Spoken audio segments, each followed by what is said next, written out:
Warning, this content is for entertainment and educational purposes only. This video is brought to you by First Detachment Nutrition. Battle tested, expert formulated. Use discount code AB10 at checkout for 10% off.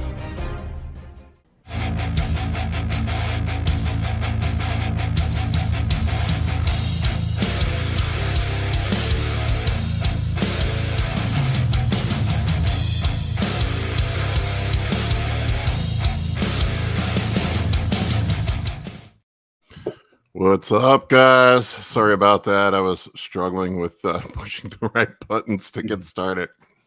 This is what happens when you're shoveling down your last bit of rice 3 seconds before the show starts, because I know people don't like me eating on camera. It's all right. You're doing good. They get very upset when we're eating on camera. I don't know if Chase and everybody else is showing up today, so we'll just see. We could be just winging it today with us. I'm sure Todd will stumble in at some point, and Colin will too. It's cool having John on last week. That was fun. Yeah, it was really awesome. Yeah, People at the gym coming up being like, "Whoa, John Jewett on your show." Here's Todd. There he is. The man, the myth. Todd Lee, MD. There he is. We can't have a show without you, Todd. Okay.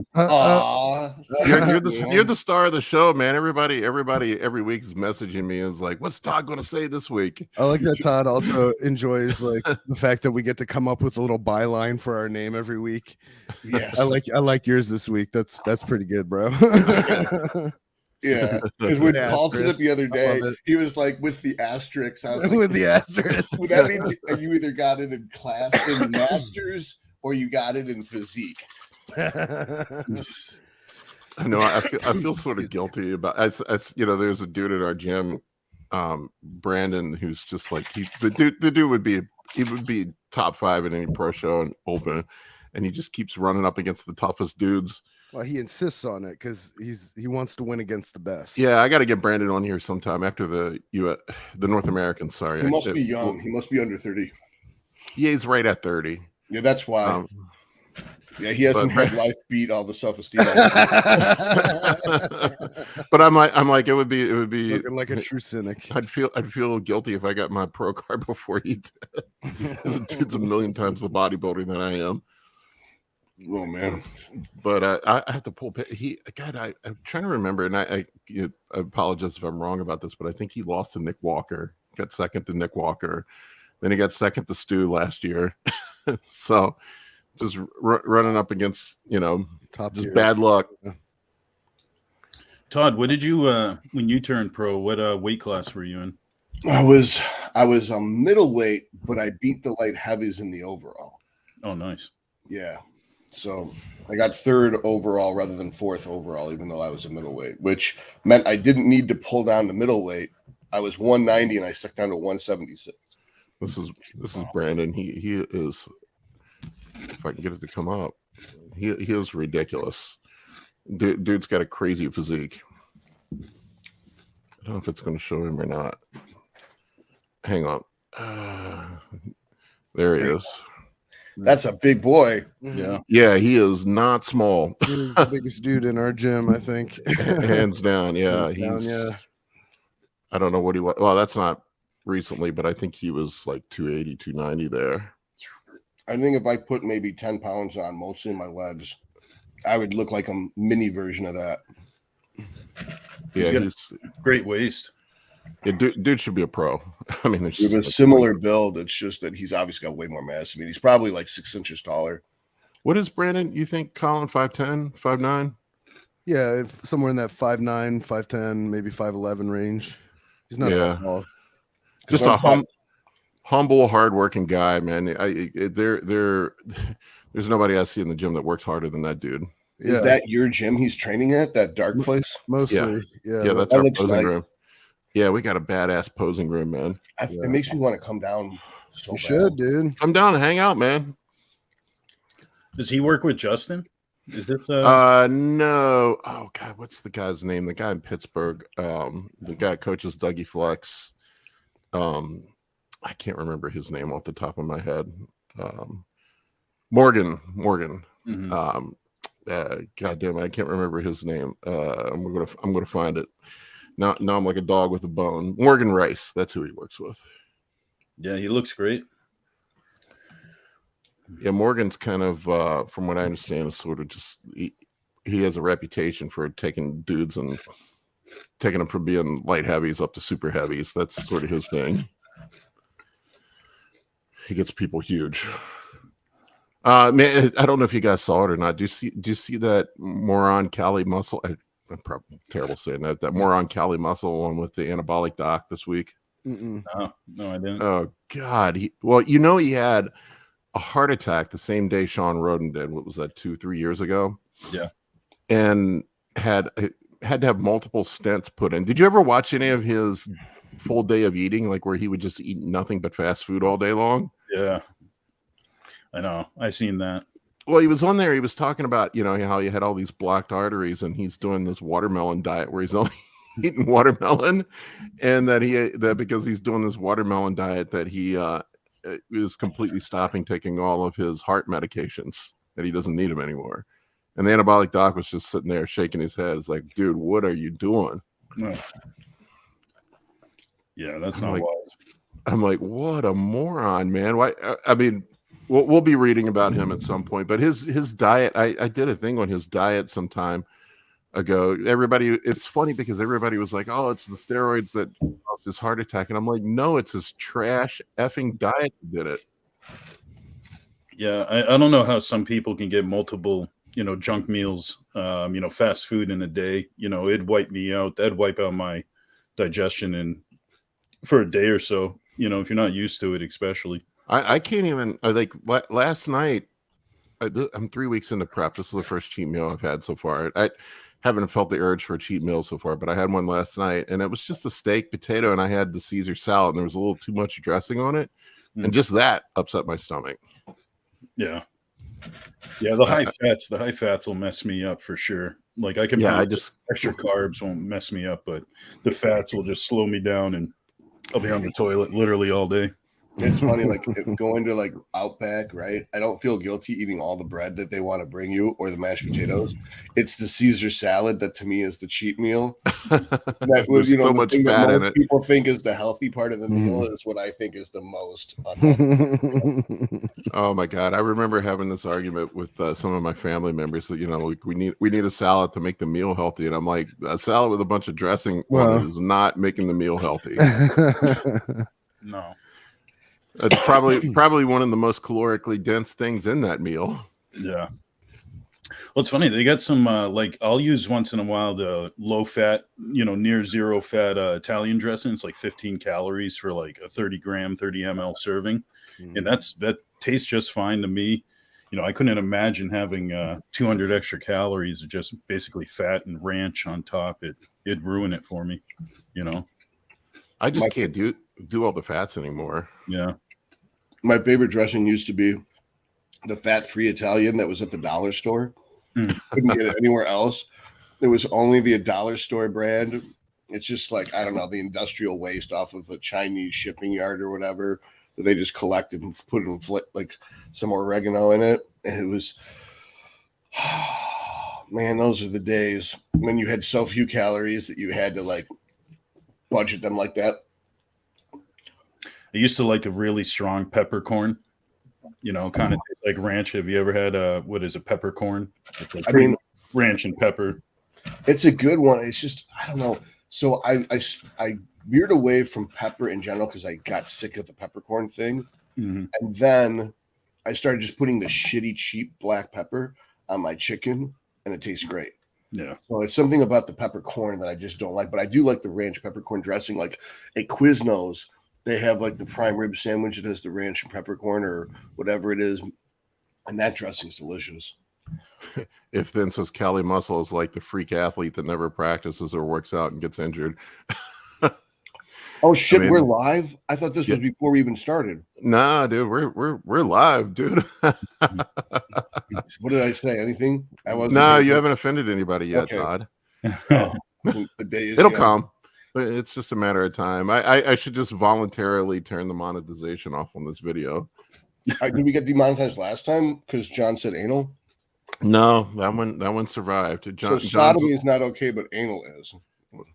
I fucking cannot figure out these people. Oh wait, I just said the F word. Oh, here we go. So I don't know. What gets you demonetized? Is there certain cuss words that are It's okay? very nebulous. Like they have these rules and stuff. It's hard to say what does and what doesn't. I don't know. I don't even know. I saw Pat McAfee. Do you guys follow him at all? Yeah.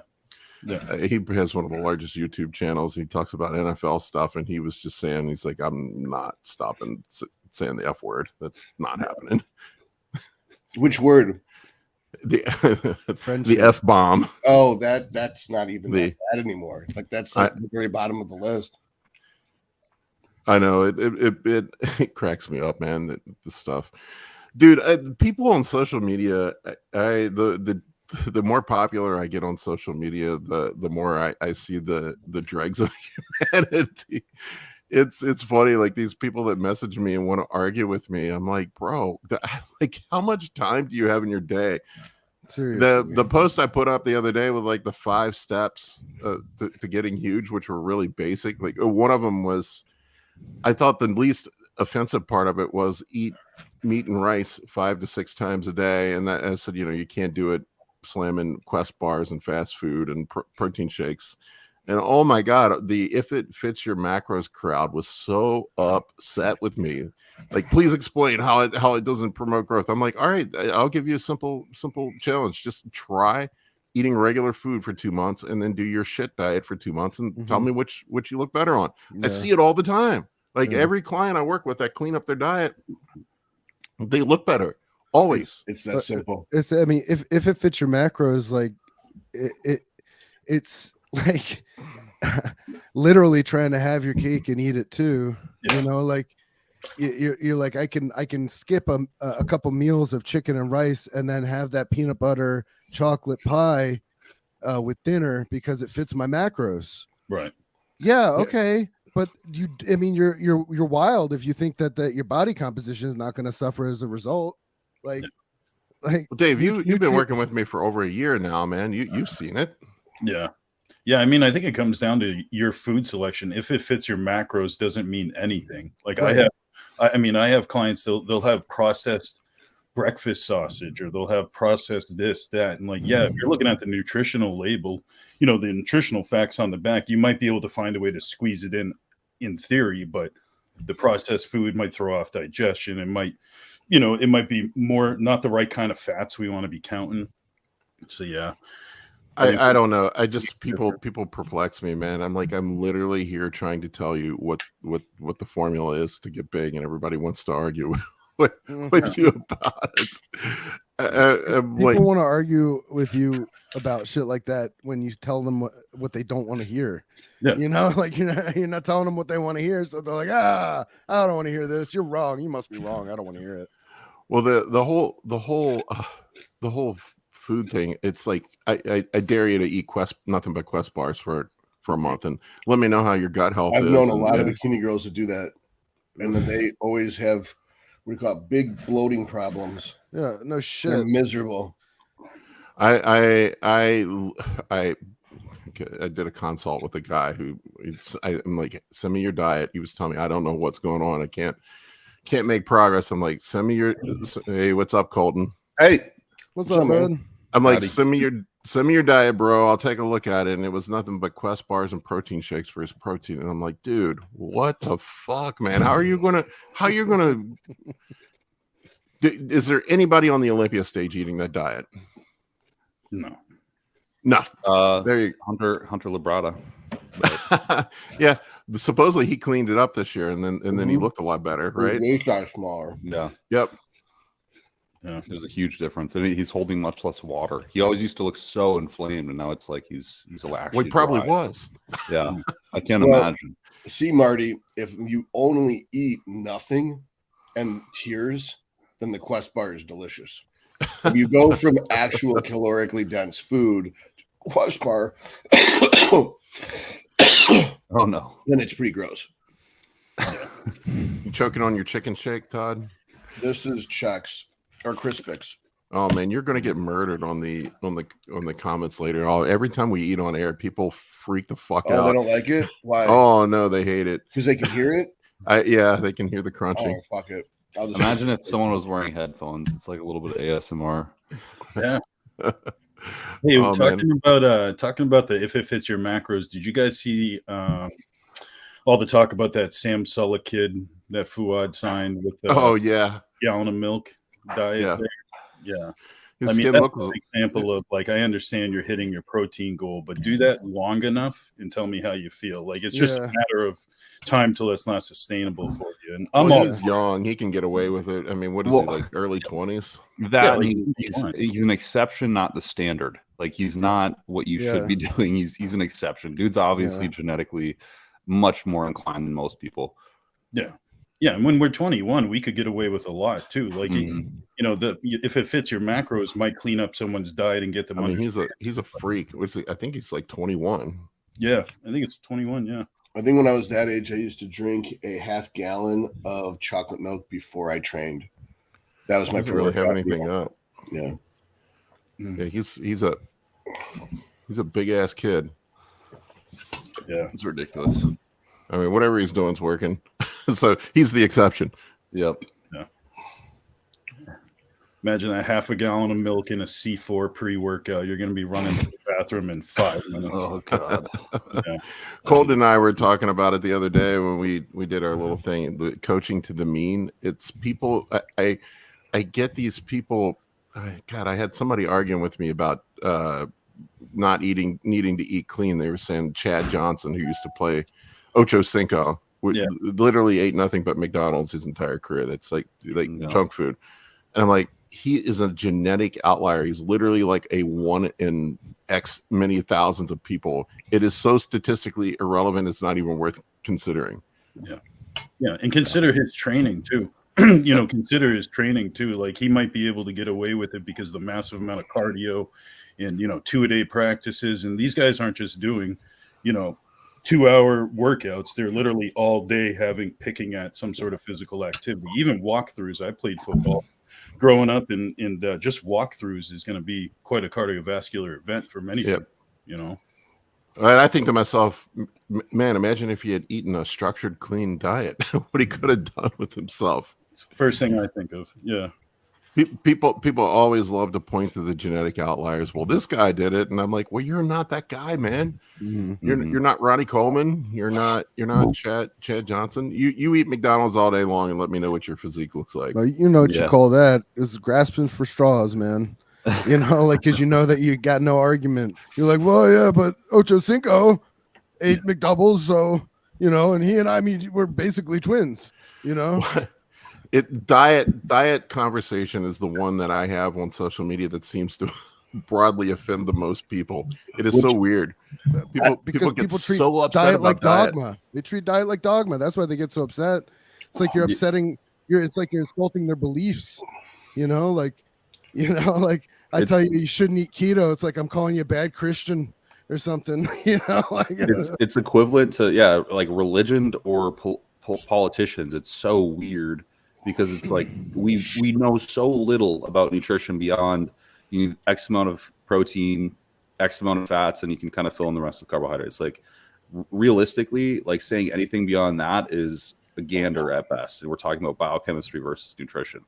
And it's just perplexing how people get so attached to, I made a post about eggs. This guy was like, you're going to get heart disease if you keep eating eggs. It's like, wait, how do you know that? Like, I've received that same response, making the same post in the past. It's just like there's no clinical data to support that. Like, all we know from biochemistry is that cholesterol is not absorbed in the intestinal tract beyond 5% of the total dietary cholesterol you consume. It's like, so where is this being extrapolated? Is there like 60-year data that has actually tracked people who have ate 1 egg a day or something? And like, nah, it's just something they heard when they were young, like something right. like they heard their mom say, when they were young, so they're just repeating it.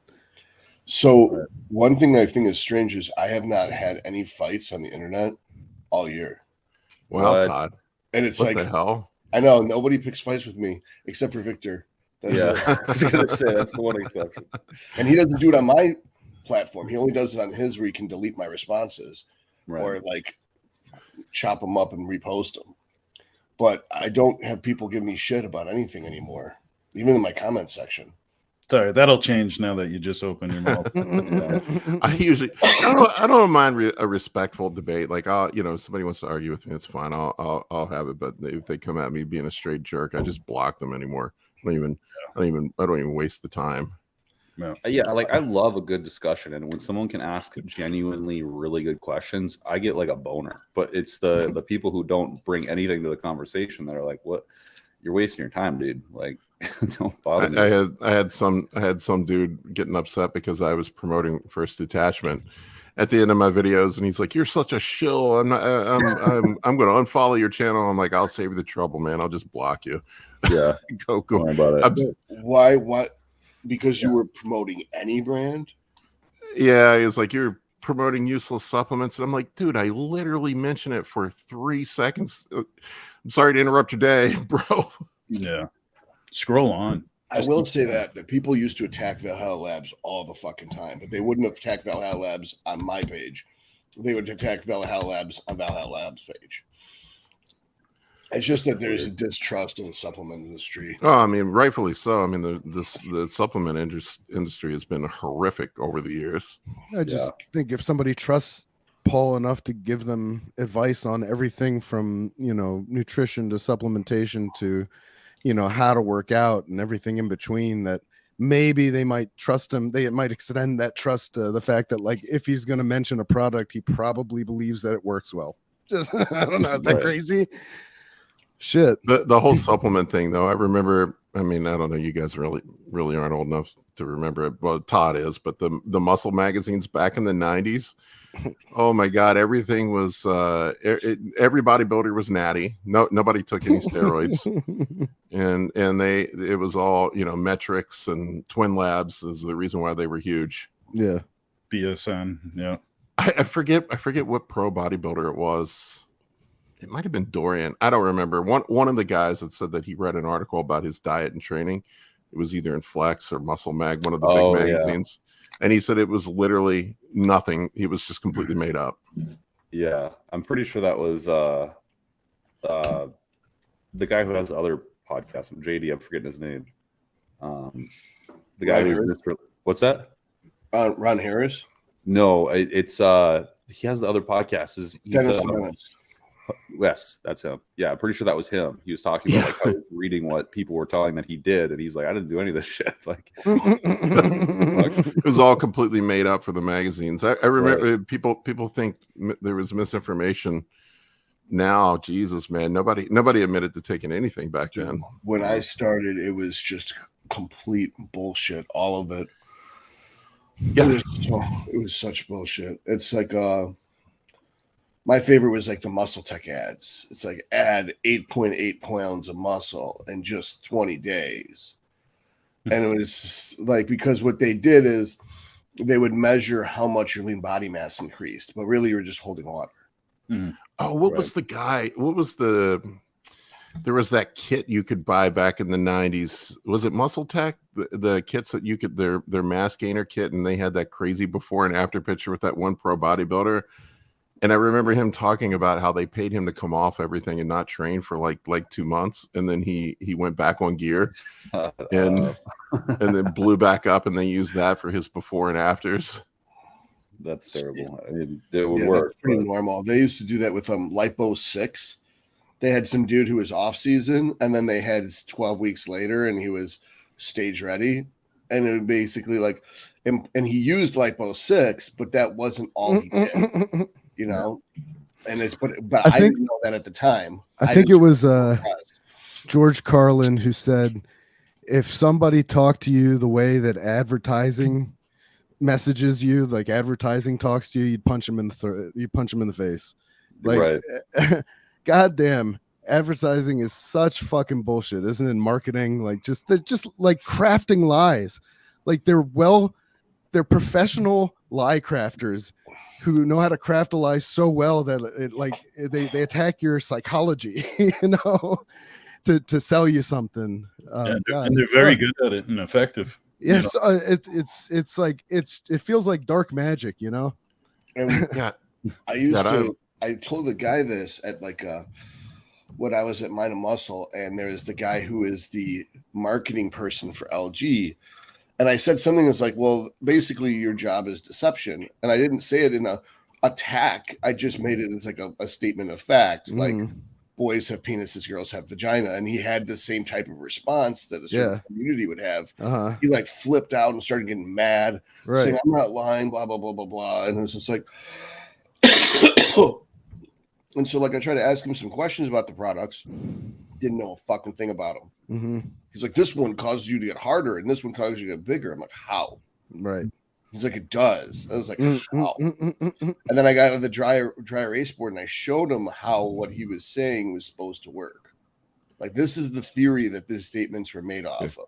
That's awesome. Here it is. Cell Oh my God. 880% more effective than creatine.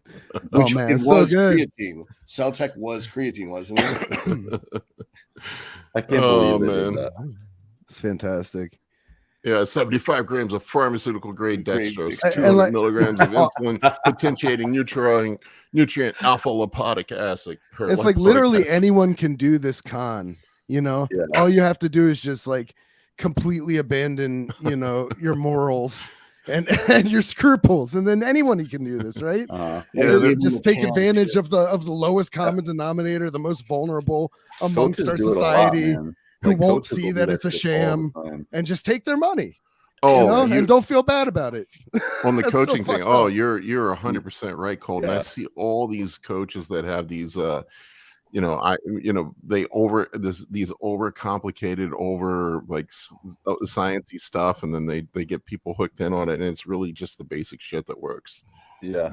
It's You mean so that their bad. social media is, they basically present information in such a way that it's super confusing to make them feel helpless, and that they feel like they sell need them the that magic coach pill. Yeah. because now they don't believe in themselves, and then the Mhm. coach basically gives them chicken and rice and 2 sets to failure in the 8 to 10 rep range. Yeah. Yeah. Oh, Cybergenics, that was the other one. I remember man. that one. The Cybergenics Oh, steroid yeah. replacement system. Oh my God. So awesome. It doesn't even look like real. It Well, looks I like remember. Oh, it wasn't. I remember they were like charging. It was like a couple $100 for this kit. and like it looks like a still from a Saturday Night Live skit. Yeah. You know what I mean? Like, but this is reality. This was before they started regulating the supplement industry. It's awesome. And literally like nothing. Fucking printed in some dude's garage. Like, oh, That is awesome. beautiful. I love, Nothing like, that was in it was like real. the Tron background, like fucking, like implying like it's futuristic. It's made of science and technology and research. Yeah, the Cybergenic steroid replacement system, and I'm a dumbass that bought it. You're not the only dumbass. Don't worry. I'm not saying these things like now. Like, you know, I can see the bullshit for what it is. When I was 18 years old, I'd been on the phone like fucking like beep boop. I need immediately. Give me all of the magic pills. So when people say I don't know what I'm talking about, I definitely know what I'm talking about, because I was. Oh yeah, here's the Cybergenics one. I got to show you this. Cybergenics. This is the before and after thing that they pay. I forget the name of this guy was. They paid him to do this. This is absolutely ridiculous. No. It's awesome. Awesome. Oh my God. And if I remember right, what he said he did is he came off completely and just didn't train for 2 months, and that's what they used for the before picture. Wow. That's so bad. That's They got like awesome. the least flattering angle too, where it's just like Fantastic. Right.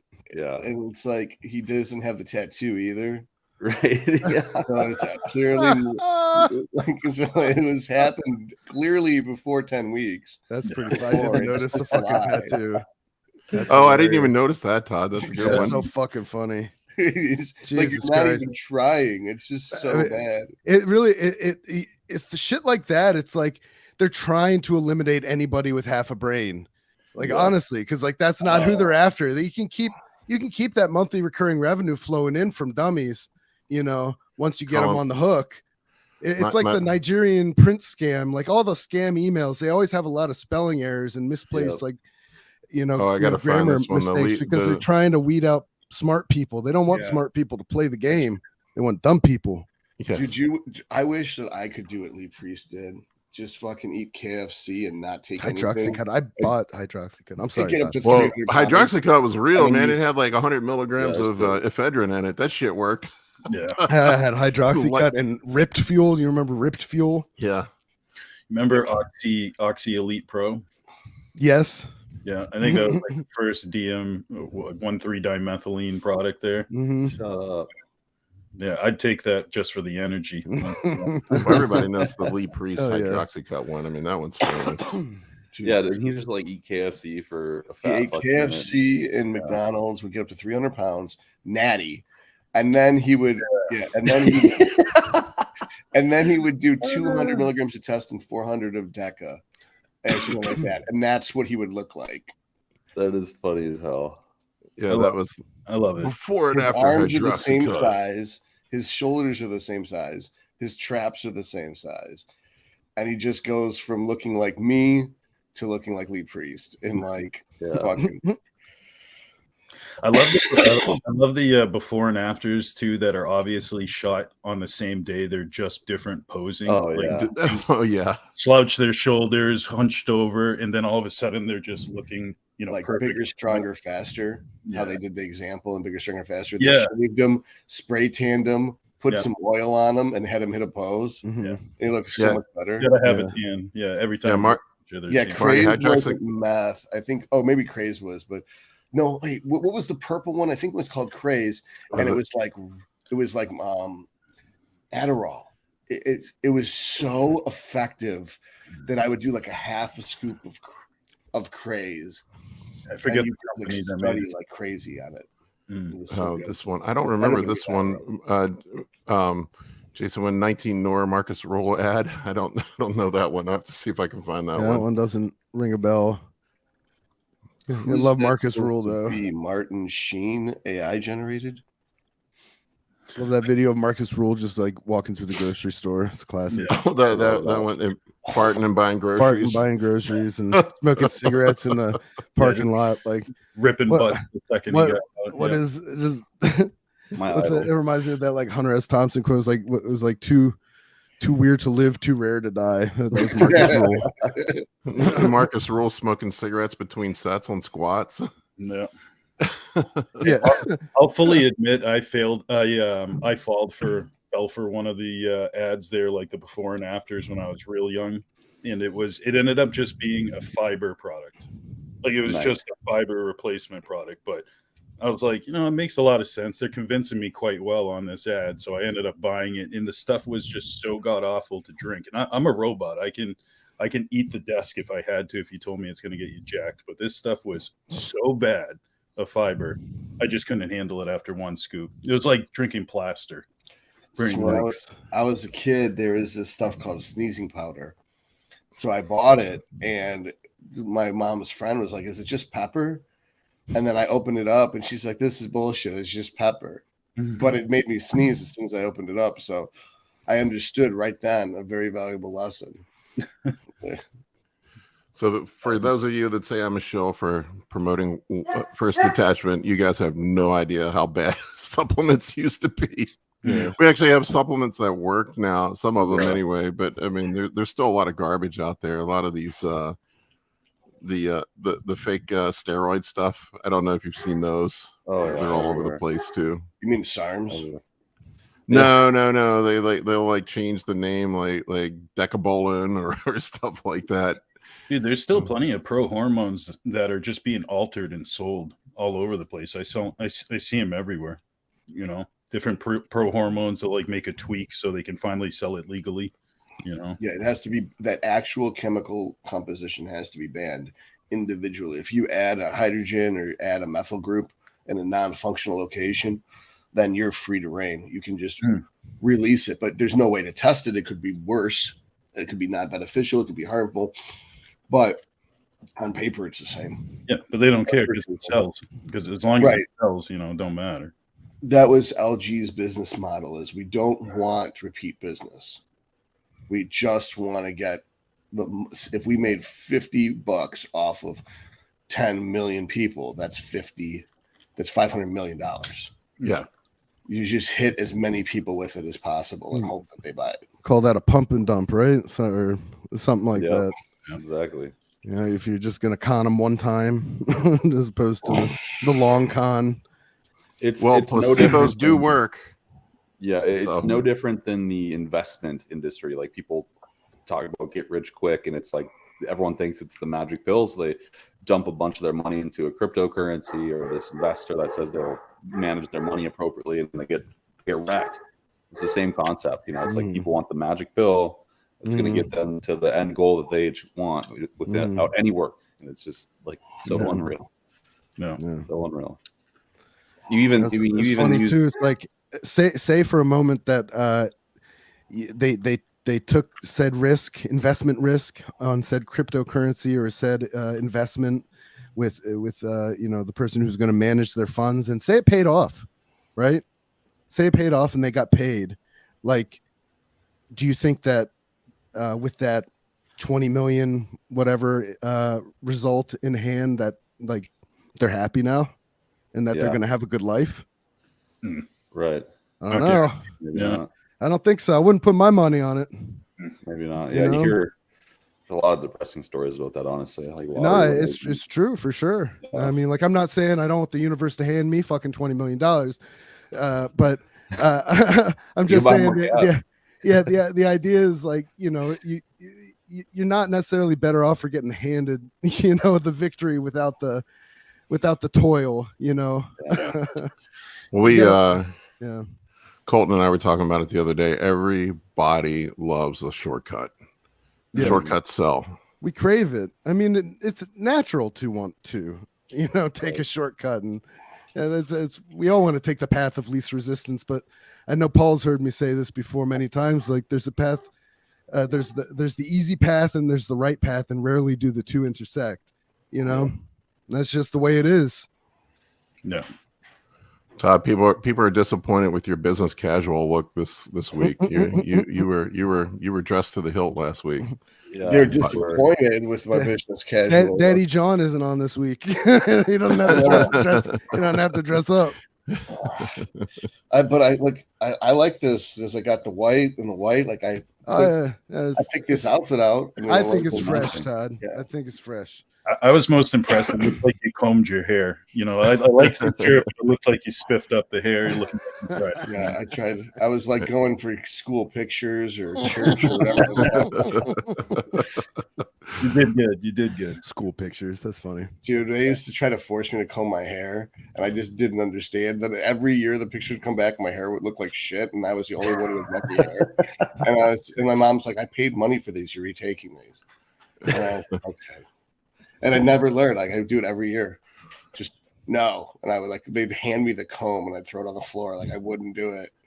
I have a good senior picture story. I had metal hair like everybody else in the 90s, man. I had the Metallica hair, and my mom was just like, you can't have your senior port. Yeah, we pulled that up before. Yeah. I think I saw that on Facebook. It was pretty awful. I look like a girl. But my mom, like, I remember my senior year, she's like, you can't have your pictures like that. So I raged and had one of my friends shave my head completely and then did my pictures that way. I remember my mom cried. It's terrible. I was such an asshole when I was a teenager. Yeah, the pictures of me. Man, the pictures of me when I was a teenager were ridiculous. I was such a dork. Speaking of shaved heads, I guess Sinead O'Connor died. Yeah, I saw that. Wait, what? At 54, she wasn't even old. Like, I don't know how Sinead O'Connor. Yeah, her son committed suicide. Yeah, like a year ago, and the rumor was that she it might have been the same thing. I don't know. Who knows though? There hasn't. I don't think there's been any information on her cause of death. Wow. What do you guys think about darker than I intended it to be? Okay. Well, I was talking about shaved heads. Like, speaking of shaved heads, Sinead O'Connor. Oh yeah, she died. No, she actually killed herself. It was like, oh. I don't know that that's the case, but that's. Hey, I got a quick question for you, Paul. I know last episode or last video, you and Colton were talking about the what is it, ezetimibe? How that's been messing with your Yeah, stomach? man, Ezetimibe was screwing my stomach up, man. Yeah, Knew it. was that something that you've just like got an intolerance to all of a sudden, or a bad batch? I have no idea, man. Like I mean, it was prescribed by my doctor. I don't know. It's not like I was getting it from a UGL. Right.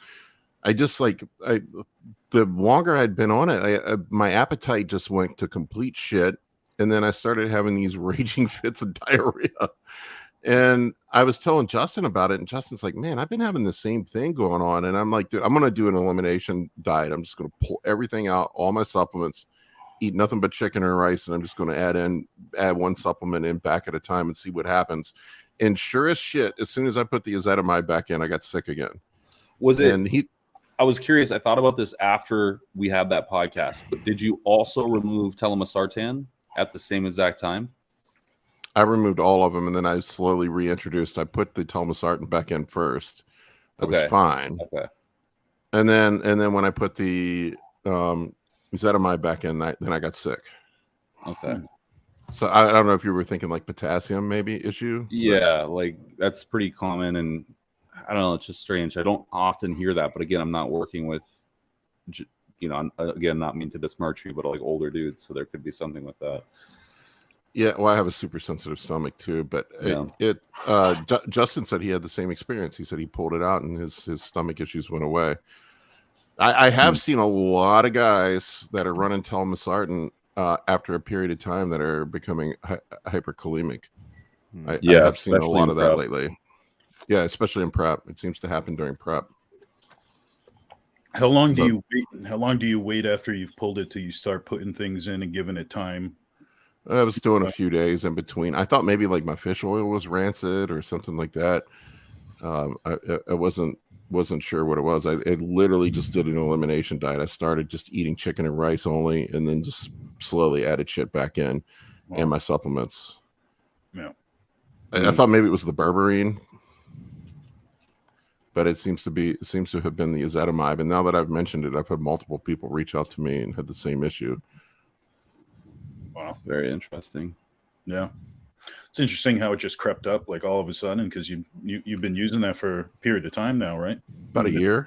Yeah, since the end of my last contest prep. Huh. But my LDL was never like crazy high. It was, I don't know, 130, 140, which seems to be pretty normal for bodybuilders from what I've seen. But I wanted to get it below 100. I almost never see anybody below 100 on blood panels. I don't know about you guys, but it just seems like that's almost an impossible number to achieve while bodybuilding. For what? LDL. Yeah, I mean, but the thing is it's and I always tell everyone this, it's LDL-C, which is not a measure of like the lipoproteins. So I always tell everyone to get like an ApoB measurement and like a lipoprotein little a, because that's going to tell you a hell of a lot more than a calculated average of how much cholesterol might be in a low density lipoprotein. So it does differ. All right, guys, we want to take some questions. Got a question from Brandon here. He says, anybody have insight on Prami for sexual benefits? I've heard you can totally eliminate the refractory period with it. Kind of sounds like fun. Well, the question is it fun for your girlfriend? I was going to say, she's going to be miserable. I turned it into a pump action. I've never tried it either. I will tell you this, though. When I take Tren, I can't come. I've heard that a lot. I've had that a lot. It's like I'm beating it with a hammer and nothing's happening, man. my girlfriend's like, "Come on, dude. We need to put this car in park. That's enough. I don't need your big ass on top of me anymore." Well, I know you guys were saying that Tren, Paul and Colin saying Tren definitely shuts down your want for sex, but for me it's the opposite. Like I become not perverted, as you say, but definitely more frisky, definitely for sure. You know, my sex drive goes much. I love how you say perverted like it's a bad thing. Well, that's how they. We've heard some interesting stories over the years on how people get on. Nandrolone changes the psyche, where like stuff that would be gross becomes a turn on and stuff like that. Like Nandrolone reshapes the way you look at sex. That's totally true. but I would say that is There's definitely a lot of Tren turn me gay stories out there. Well, I don't know about that. First of all, that's politically incorrect. Being gay is not a perversion. It's not a fetish. I didn't say it was perversion. That was your extrapolation. If Tren is diabolic on ayahuasca, then yeah, it didn't turn anybody anything. It just revealed their Some truth. doctors You were gay the whole They're time. living their truth. That's right. The magic was inside of you the whole time. I'm the opposite when I'm on Tren. I want nothing to do with anything, and then like when I do, I can't calm. It's so weird, man. Yeah, I think it's a lot to do with the hypothalamus. It truly does mess up your homeostatic tendency neurologically. I think there's something going on in there. I'm more like David when that happens. So on prep, are you like that too with Tren in? Does it sustain through like a caloric deficit? So far, it hasn't bothered me. I only run it in a caloric deficit. I never use it in the off season. Very, not in years. Yeah. And Brandon says the Tren has made me a sexual deviant lately. Well, combine that with a divorce. Solid combo though. 10 out of 10. Brandon, I feel you, man. It's crazy. They say it's divorce in the bottle. Oh well, Todd. I told you everybody my Todd story. Would Todd strategically have me take Tren so I could get divorced? That was not to make more progress. 100% what happened. He was playing the long game. Plan at all. It Very unethical. I was like, what? I was like, I pulled the Sheila Broslowski when I heard what was going on, and I was like, fuck this email. I'm calling Paul, and he is getting out of this relationship. Like, there's no way. I told Todd, I said, I think Tren calls my divorce, and that's when he told me the anabolic ayahuasca. The thing he was like, dude, Tren didn't cause you a divorce. It just made you see things clearly. It's the anabolic ayahuasca. One of the greatest Toddisms of all time that I still repeat to this day. It's so funny too because I have no recollection of that. It's like I'd be a good president because I'd be fucking drone striking motherfuckers left and right. No recollection. That's like totally innocent. I was like, maybe it's the Tren that lying. My sons could snort all the cocaine. They could be like all of Van Halen and Motley Crue combined. It wouldn't matter. It's like I have no recollection of that. That and the old some people are too stupid to take steroids. Some people are too stupid to take steroids, and I don't take lifting advice from people that don't look like they lift weights. That's the one. That's the one. I like the L-carnitine. Thank you. One that he gave us with the P Island. It's so funny that you guys all have your favorite things. You'd be surprised at how often one of your random phrases and sayings just like comes up in my daily life. I remember Todd though. This was when he was murdering people on social media. I think somebody would come after him in the comments section, saying that's this. Like I was talking about earlier, is arguing about some point Todd was making, and he's like, "I'm sorry, I don't take advice from people that don't look like they lift weights." That is the greatest comeback line of all time. That's just a checkmate. I've used that myself in an online argument, Todd, and let me tell you, it made the other person so fucking angry. So thank you for that, because I was just like. Did you all watch What We Do in the Shadows? That show about the vampires. I love that show. It's my favorite show. The energy vampire on that show. Colin Robinson. Colin Robinson, my namesake. When I used that line of yours, and I saw how upset the other guy made the other guy, I was just eating it up like the fucking energy. That's vampire. A good girlfriend. Bring your man some food. Is she bringing you food in her underwear? Yeah, exactly. That's how we do it. They're shooting the porno, so. Todd, the other day I had one of my clients. He's probably got like another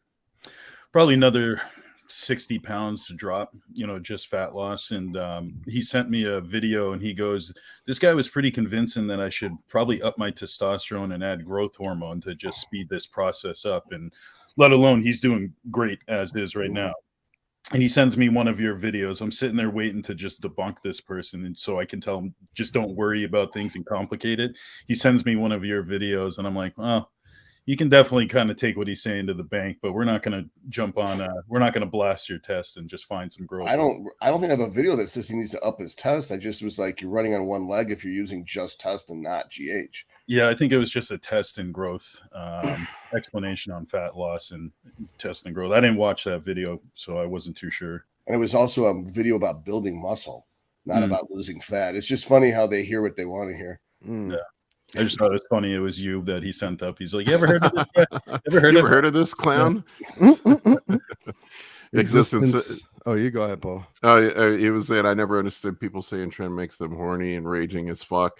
It just makes me cold and detached with no desire to look at any female, both prep and all season. That's me too, man. I also get like very cold on it too. Like I stopped caring about people's feelings. Like I'm a pretty empathetic person, but like my empathy just goes completely out the window. Like people start whining and complaining. Yeah. I'm like, oh no, motherfucker. No. Not today. I am not your therapist. I have the sociopathic tendencies. And like I want to like chase people down after they cut me off in traffic. I don't get that. I want to chase them. Like I want to like chase them until they park, get out of my car, and like like shake them. Like what you did was wrong. The best way I can describe it is like, I turn into like David Goggins mentally, and I'm like, you fucking weak pieces of shit. Get your fucking. I know that's me too. I get that too, but then like I just want to fuck everything that moves. So I don't know. Colin see me in the throws at the end of contest prep. I become very irritated with people fucking off in the gym. Yeah.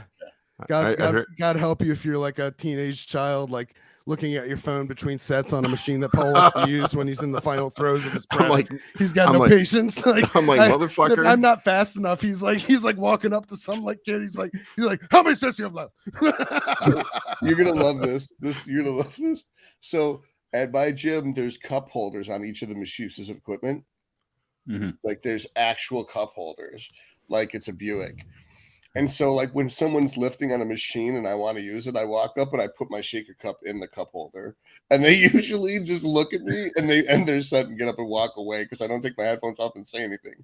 I just put my cup holder in the cup holder, my cup in the cup holder, and look at them. And then they just get up and walk away. It's fucking awesome. I don't even have to ask them shit.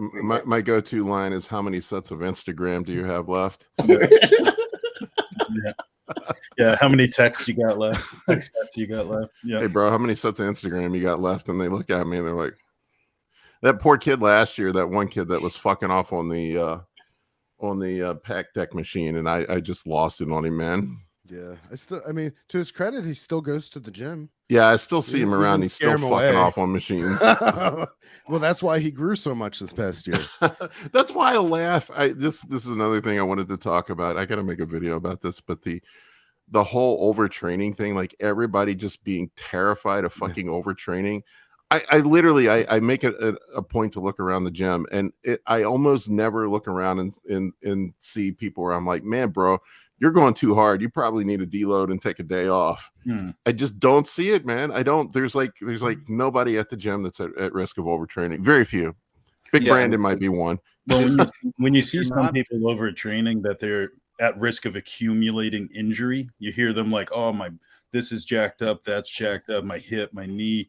And it is sometimes from overtraining or spending too much time at any given It's usually day. from lifting like an asshole. Yeah, right, I would say it's usually not from doing more too weight much than they're ready to lift. Yeah, it's like, going back to the whole thing where you have coaches trying to overcomplicate things to make people think they're doing things wrong, so that they need the coach to find the solution. When they talk about deloads and fatigue, and you're over fatigued and you have systemic fatigue, it's like, dude, if you're not fucking tired and your workout isn't fucking hard and you're feeling like ass and you need a nap afterwards, you're probably not training the right way. Like that's just how it should be, period. And pain isn't bad. It's like the most annoying thing. Well, man, like my muscles are really sore. Fucking good, dude. Like let's keep going, What did Roman say? I've never seen anybody lose muscle by lifting weights more. That's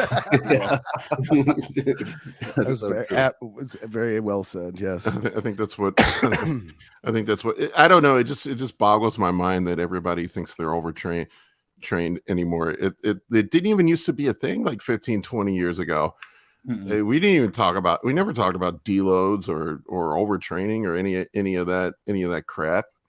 It just blows my mind. It's literally the only endeavor where people fear working too hard is impeding their success. Yeah, it just blows my mind. Like, Jesus, man, I need to. It's like saying I'm not having financial success. Maybe I should work a little less. Yeah. Or I'm not very good at football. Maybe I shouldn't practice as much. I should ease off. Kobe Bryant wasn't shooting 1,000, 1,000 free throws just to think to himself 1,001. I'm overshooting. I'm overtraining. The more the better, And he was lifting weights after that. Yeah. I'm in the middle of a deload right now because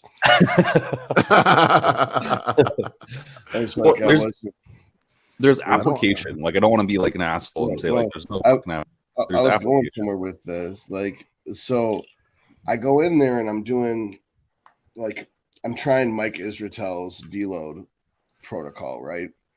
Which is isn't it 50% decrease? That's the old one. The new one is 90% load at 8 RIR.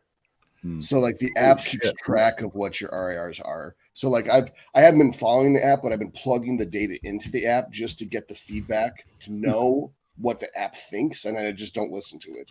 So it's so now when I get to the deload week, I'm doing the deload week, and it was funny. I was like, I don't know if I need a deload, and then the first day of the deload, I got a cold in August. I have no human contact, so I clearly needed the deload because I had zero motivation to go to the gym, sleep disturbance, total body fatigue, no muscle soreness per se. Had overlapping soreness in muscles actually, but not extreme. It was very mild overlapping soreness. And I started seeing sometimes the performance would go down because I always train 0 reps in reserve. I don't ever train 1. I always train to absolute failure every single set. So this week it's half the reps, and I actually feel great. I'm getting a pump doing half the reps, and I'm actually enjoying the workout rather than hating it. And I'm not miserable the whole time. I'm not miserable leading up to the workout. I'm not miserable when I get home from the workout. It's actually is this what normal people do when they go to the gym? They go and they do a set until it starts getting hard and then stop. And then after 2 sets, without changing the weight to be strategic, they have no goals. They have no idea what they're doing. They just grab something that feels right and does it a number of times until it gets hard and then quit. And then they repeat that 2 or 3 times and move on to the next thing, and then have conversations with their friends in the middle. Is this what it's supposed to be like for everybody else? And that's why they do this, is they come to the gym because it's fun. And it was really eye-opening for me. So is it because you're increasing volume linearly, though, across a certain period of time? I haven't been. Okay, so it's just flat volume, and then it's flat volume, and it's just every week is a 2.5 pound or a 1 rep increase. Okay. And then some weeks I shit the bed, and some weeks I do really great. And it's just, I think that the way his programming is set up is that for instance, let's say I know I can get 140 for 12, because that's for the past month, I've been circling, 135 for 12, 140 for 12, 142.5 for 11 point plus 1. So I know 140 for 12 is my RIR 0. So that means that this upcoming mesocycle, I would start with 9, and I would only do 9 for the first set. And then the second set, I would just do 9 again. And the third set, I would do 9 again. Whereas normally I would get 12 the first set, then I'd get maybe 10 the second set, then I'd get 6 the third set, and then I might get 4 the fourth set if I didn't drop the weight into a back off, if I kept the same weight. Whereas with this system, I have a feeling I'll do 9, 9, 9, and 9, because I didn't deplete myself in the first couple sets. I have more energy for the last sets. And then the next week, it would be 10 reps because it's RIR 2. And then the next week, it would be 11 reps because it's RIR. Would that be more total time under tension? Right. So it sounds like doing it like this. The first set will not be as effective, but the subsequent sets would be more effective. Right. Yeah.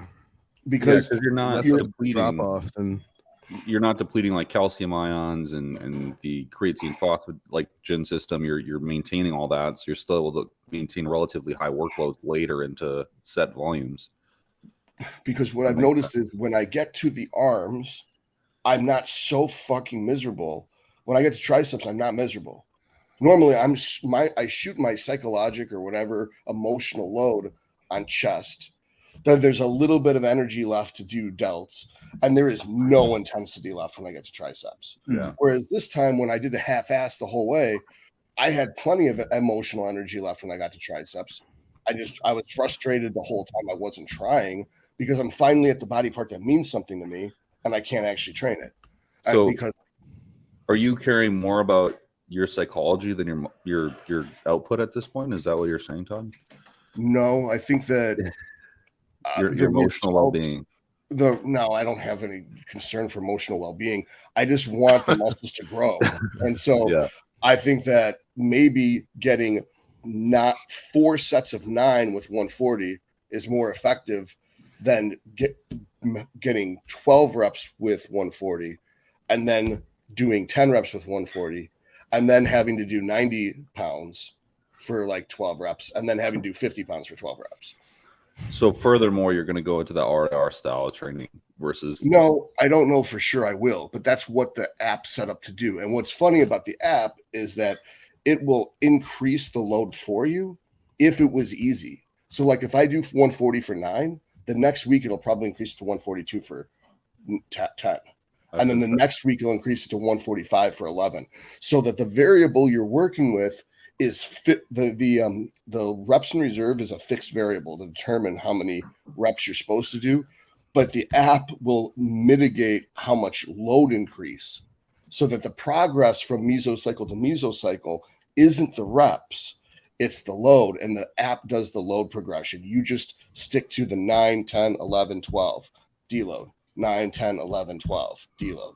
9, 10, 11, 12 deload. Yeah, I mean, we run a similar system, Colin and I do, but I mean, I'm not saying that, deloads aren't productive, but I'm just saying most people I see don't train hard enough to warrant one.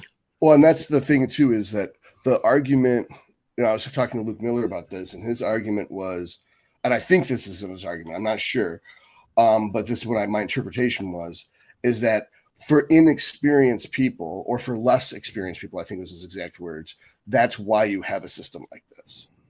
But for people who are already advanced and already have a significant amount of muscle mass, you pretty much have to train RAR 0, and you should because you need to, and you're not going to need these complicated systems in order to mitigate these things, that the auto regulation skills should be in place.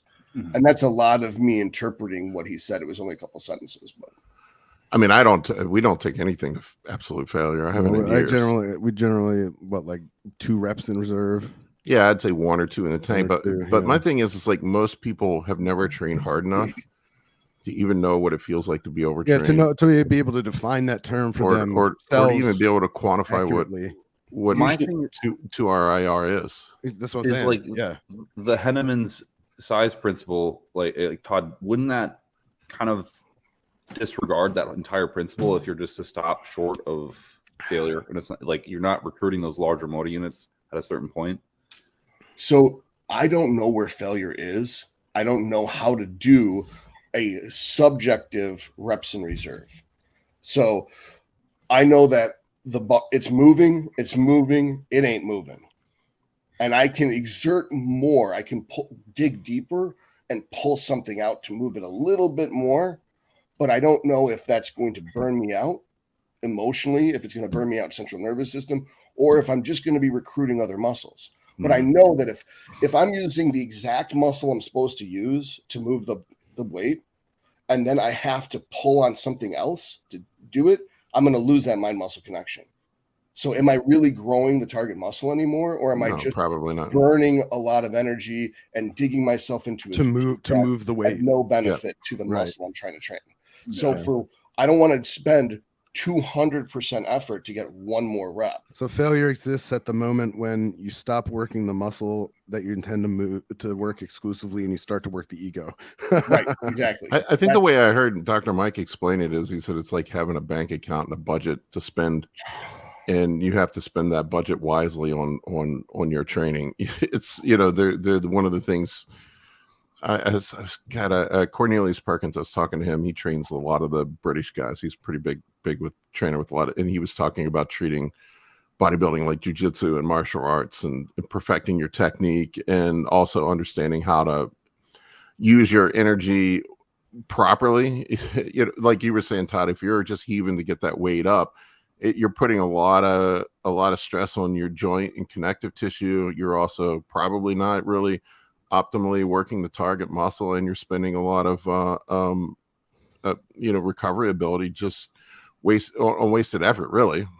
That's the way I look at it. So 100% of the time I walk up to a piece of equipment and the person doesn't scatter, usually on plate loaded machines, it's real men. And so they don't scatter. They're going to work in, right? And they'll be doing a certain weight, and I'm not going to strip it down to warm up. I'm just going to jump in there and do my first set with whatever as a warm up with what they're doing. And they're heaving and hoeing and they're working hard, man. They're fucking intense. And I'll just be like, right. And it looks like I'm not even working out. So to me, it's almost like, because I'm so mechanical and so dispassionate, that it looks like it's effortless, when really it's quite effortful. Yeah. And that they're busting their ass is what it looks like, but they're using their whole body to move this weight rather than just the lat. Right. And so here's the rub is, at no point do they criticize me. They start changing what they're doing to do it more like how I'm doing it. With 100% of the time, every time, no matter how big the guy is, they start to slow their shit down. They start to put more intention to it. They might even put a squeeze into it. And instead of getting 12 reps, they're getting like 3 reps with the same amount of weight that they were using.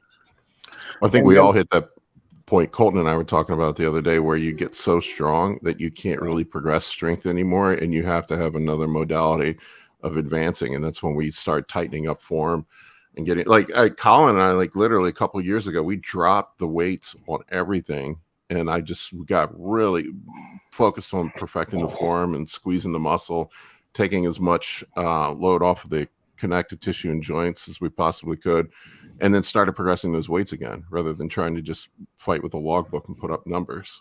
Right. And that's the logbook fallacy, is that by chasing strength, by being stronger, you get bigger. And it's the opposite. It's as you get bigger, you get stronger. So rather than chasing the number on the page, it's chasing the sensation. And so a lot of people make fun of that. I think Israetel himself makes fun of that if you're trying to chase sensation, you're going to be using like no amount of weight at all. And I was like, that's not my experience. It's that if I don't feel it in the lateral quads, my sweep doesn't get bigger. I could do 1,000 pounds on the leg press, and for 20 reps, the sweep does not get bigger. If I do 400 pounds on the leg press and I feel it in the sweep gets bigger. So is the goal to do 1,000 pounds on the leg press and wreck your central nervous system and require a lot of recovery? Or is it to grow the quad sweep? Do I want to have bigger legs, or do I want to have legs that win me the show? Now, at some point, you have to answer the question for yourself. Do I want to move the weight, or do I want to grow the muscle? Because, while of course there is Venn diagram overlap between those two, like you're going to reach a point, like Paul said, like, you can't progress strength anymore. But if your goal is without sacrificing the muscle, so if your goal is to grow the muscle, you have to get smart about it after a certain point, So, and there's comments in here I wanted to address really quick, that yes, Justin Shire is the epitome of a good example. That there are very few people in the pro circuit that are lifting whose lifting style and philosophy as closely mirrors mine as maybe Justin Shire's or I love the way he lives. Yes, and then the previous comment that this RIR conversation is pure gold. The fact of the matter is, we could talk more about RIR alone than all of anabolics. Yeah, literally. There's more useful information in just how many reps you're doing close to failure than there is in the entire field of anabolics. The entire field of anabolics can be summed up in use testosterone, primo or mast, and growth hormone to grow. Insulin. That's it. And that's really basically modulate the estrogen with the primo and the mast to get the most out of your GH conversion to IGF-1. That's the whole field. And then Everybody wants to know, why not this? Why not that? It's like, why don't you fuck her armpit? Why don't you fuck between the big toe and the little toe? And the bottom line is the clit and the vagina are here, and that's Here we are. and Here that's we are. the worst. And just don't overcomplicate it. Demonetized, son of a bitch. We made it so far. Demonetized. We made Wait, it. What, really? Because I said how far are we in? Hour 9, 10 minutes though. Well, after Hour and the 10 minutes. Tren Mark it on your calendars, conversation- ladies and gentlemen. Okay, hold on. After the Tren conversation about sexual perversion and the divorce and all that, that is okay. But when you're saying the clitoris and the vagina are over here and the big toes over there, don't fuck the big toe, fuck the clit and the vagina. That's the part that gets us demonetized. Probably. I was under the assumption we already got demonetized at 10 minutes in when it was anal versus sodomy discussion. Which one is going to demonetize? I don't know. No. Well, I have a bet on this, so it's important to me. Jackie and I took over unders at 51 minutes, so I won originally.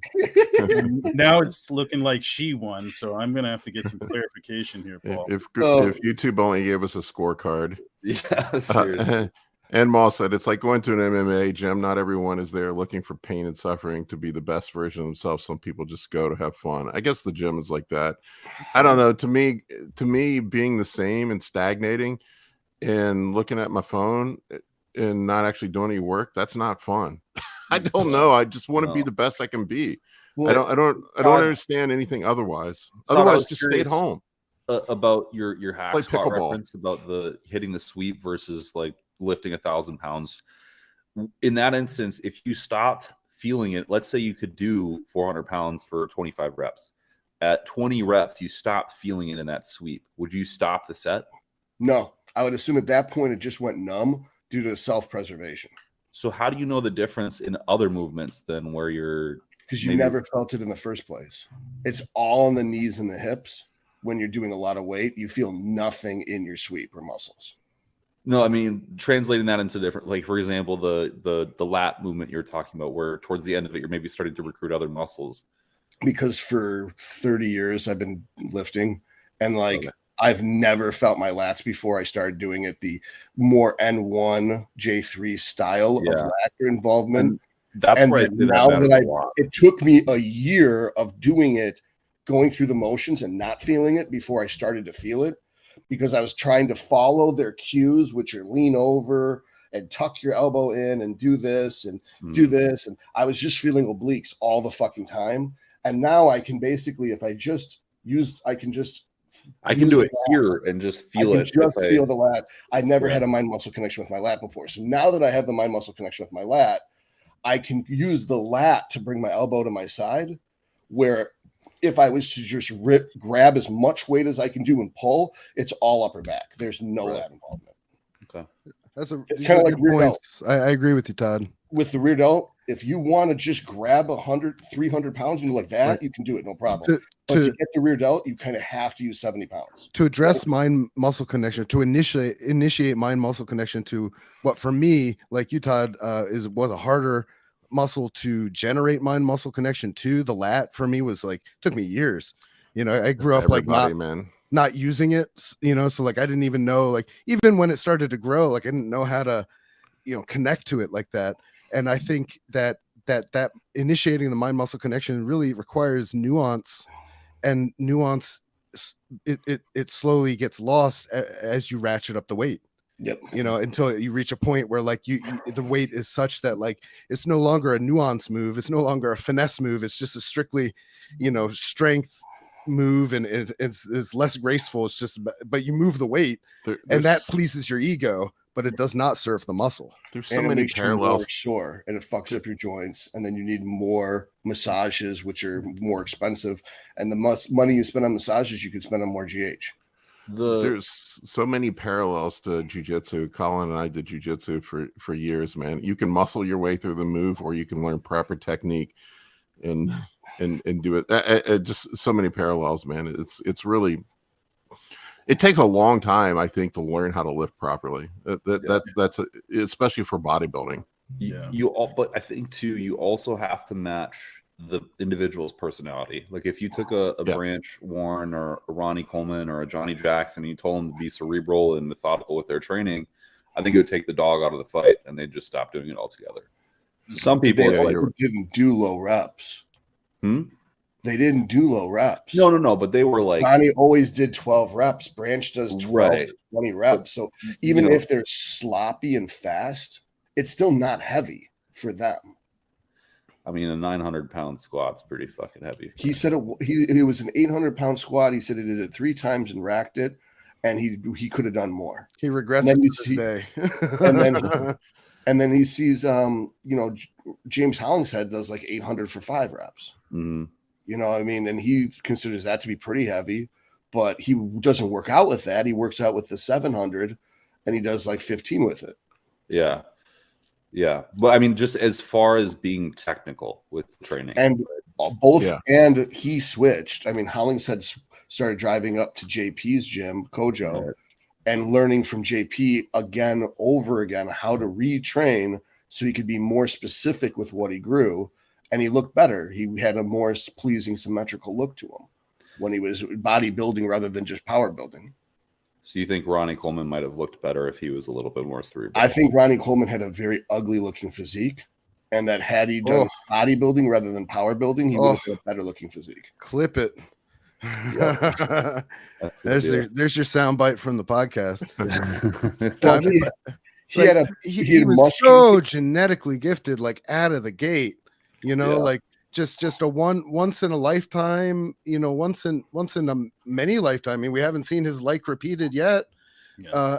Who's to say if he or if Dorian had access to the information base that we have on, exercise physiology today, that they may not have had even more impressive physiques and been able to bodybuild well into their later years of life without needing surgeries and wheelchairs. In fact, so in the Ronnie situation, it was because he had the wrong surgeon.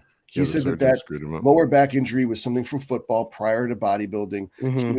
He had the same herniated disc when he was squatting 800 pounds. It never bothered him. When he retired, he decided to go get surgery, and then that guy fucked him up, and he had 6 surgeries with the same guy before he switched, and he regrets using that surgery. When does back surgery ever work out well? Everybody I know that gets back surgery, they end up worse.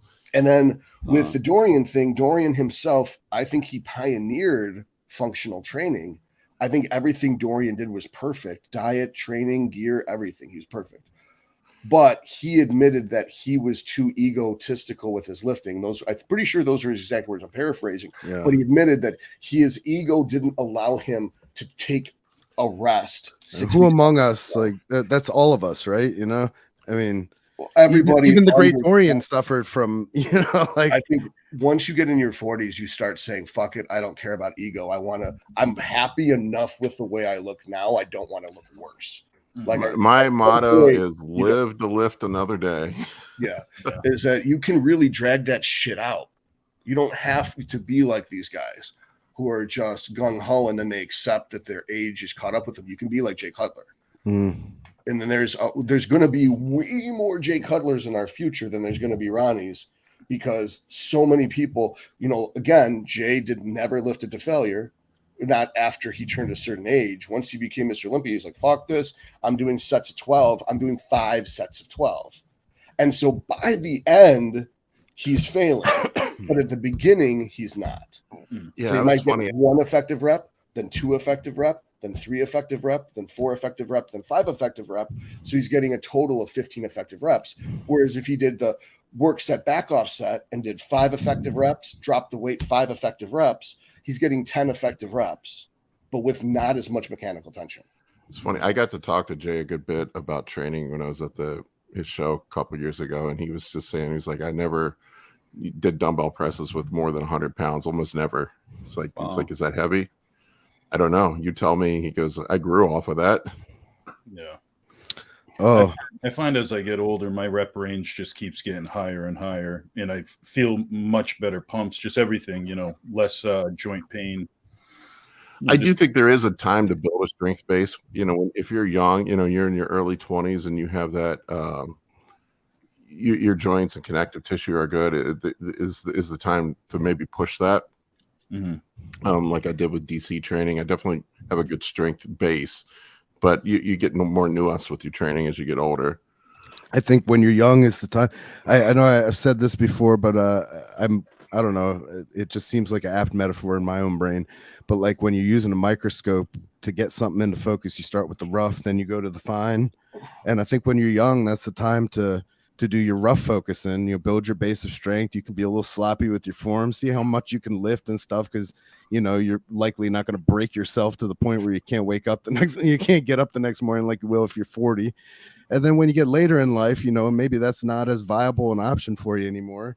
You start to work on the nuance a little bit more, the fine focus, and you bring it into, to focus more. You're developing your mind-muscle connection, and you're getting your nutrition better, you're sleeping better, and all this sort of things that you just weren't doing when you were young. I always get my older clients that want to train like 21-year-olds, and I always ask them this question. I'm like, dude, would you go out and play a backyard tackle football game and expect to have good results from it? And right. They're like, well, no, I would never do that. And I'm like, all right, so why are you lifting like you're 21, man? Yeah. Why are you doing that? It's you're just going to end up broken and hurt. And it's ego again. That's why. Are you guys familiar have a hard with time Paul letting go? Carter? Yeah. He talks about like 4 reps being the most effective because you're not depleting the muscle of its capacity to create mechanical tension. And I kind of am perplexed at how people can come up with a conclusion like that. And he's a very smart individual, and I like what he has to say.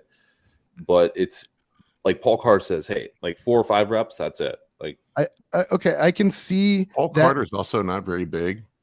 Yeah. So I don't know. It's like the Todd thing again. It's like not taking anything away from him, but dude's doesn't look like a pro bodybuilder. Sorry.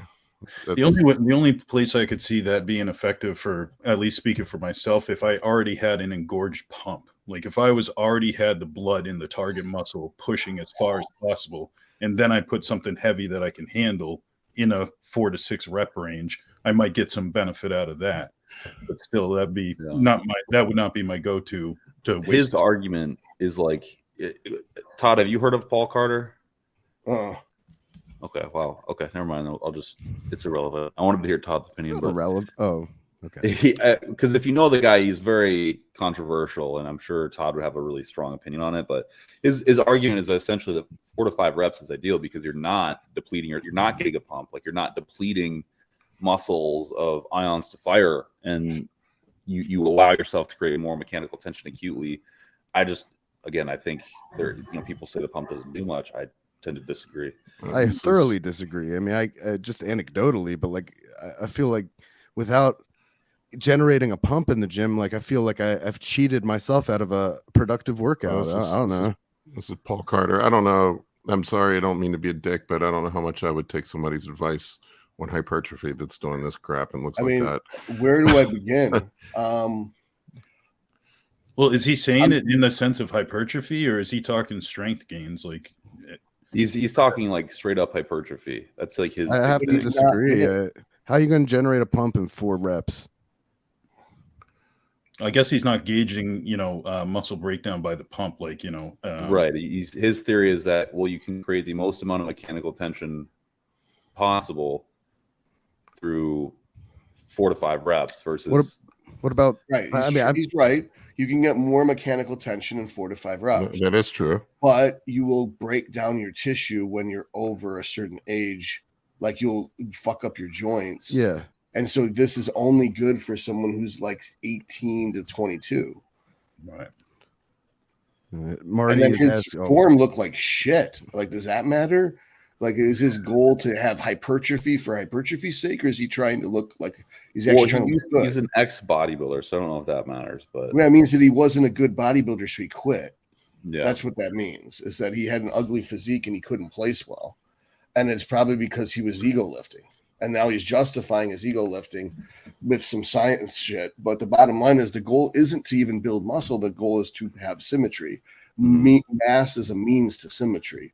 So the training should beget mass, and the gear should beget mass for the goal of symmetry. So if the gear you're using makes you ugly, then you probably shouldn't use it, because now it's undercutting the whole purpose, which is to win in a bodybuilding competition. I just want to clarify for Paul, this is not a personal attack on him. I just disagree. We just disagree. So, Yeah. I was just curious if I mean, sure he might he's be a really nice guy. Maybe, I don't know. I think you had the wrong Paul up, by the way. It's is that the wrong guy? yeah, Oh, it's no. hypertrophy and education in his thing. I can send you it. Okay. It's, Sorry. It's lift, run, bang, one is his Now I IG. feel really bad, because I was just like, he's using. Maybe an pull that up iPad and then we can only- address it. But his Run- thought is What, like what is it? What is it's- his? it's lift, run, bang, one. It's all one word. All right. But his All whole right. Well, I thought apologize. his whole thought is like, hey, everyone There needs we to do go. less volume, Wrong- less Wrong reps. Paul Carter. Sorry, guys. Sorry, random dude. Sorry, But, random he Just was destroyed his life. Just roasted. so I don't know. It's interesting because he's All right. Yeah, He's gonna. he's bigger. but Is he expecting to get more sets done per exercise? I don't want to His- see him his doing idea more is than that 4 he reps with does these less bands. sets. 1,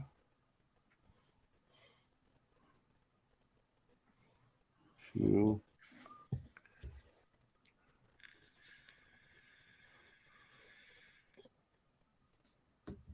So his form's perfect, his tempo's perfect, and then he's doing partials. He does talk about how these are just kind of for fun. Like he mentions a lot how it's not necessarily useful, but he does it for fun. But I think Oh, it's useful. It's what Yeah. gives you your pump that he's. Yeah. Let's see this lateral raise machine. Let's see how much weight he's throwing around with that shit, and how that, because that's kind of. He's a big dude. He's a big dude. Yeah, he is a sorry, big dude. sorry, Paul. I apologize. Maybe Yeah, we we can have didn't you on know. and talk sometime. Now I'm willing to listen to you, because you actually look big. And sorry to the yeah, like random training Paul them Carter. 2 times a week at 4 sets is enough. He says, like, so that was 4 sets, 5 reps. 4 reps, 4 times a week. Is that what you said? Yeah. So I he just don't see how the hell you can grow from that. one to 2 times a week for lateral delt stuff. 4 to 6 hard sets to failure. So it sounds like a Dorian Yates style. Mike Mentzer, Yeah, it's that whole like- Mike Mentzer thing. I mean, So the that's point it's is, though, been- that- it's been done.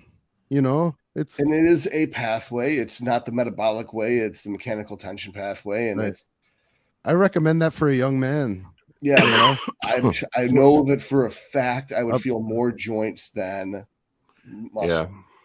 And in my body, this would not work. Well, Yeah, Paul, you- if you want to come on and debate this sometime, you have an Yeah, I open would invitation. love. I would love to he's, hear it from the horse's mouth. Todd would have to be here. Absolutely. Oh, yeah, he's got definitely Mike a Mentzer on his. Yep. Clearly an inspiration. Yeah, he's definitely. Yeah, no, I would love to talk turkey on this. I think went- it's very valid way to train. I think Believe me, it's I maybe went a little down bit that more useful whole- for a young man than an older man.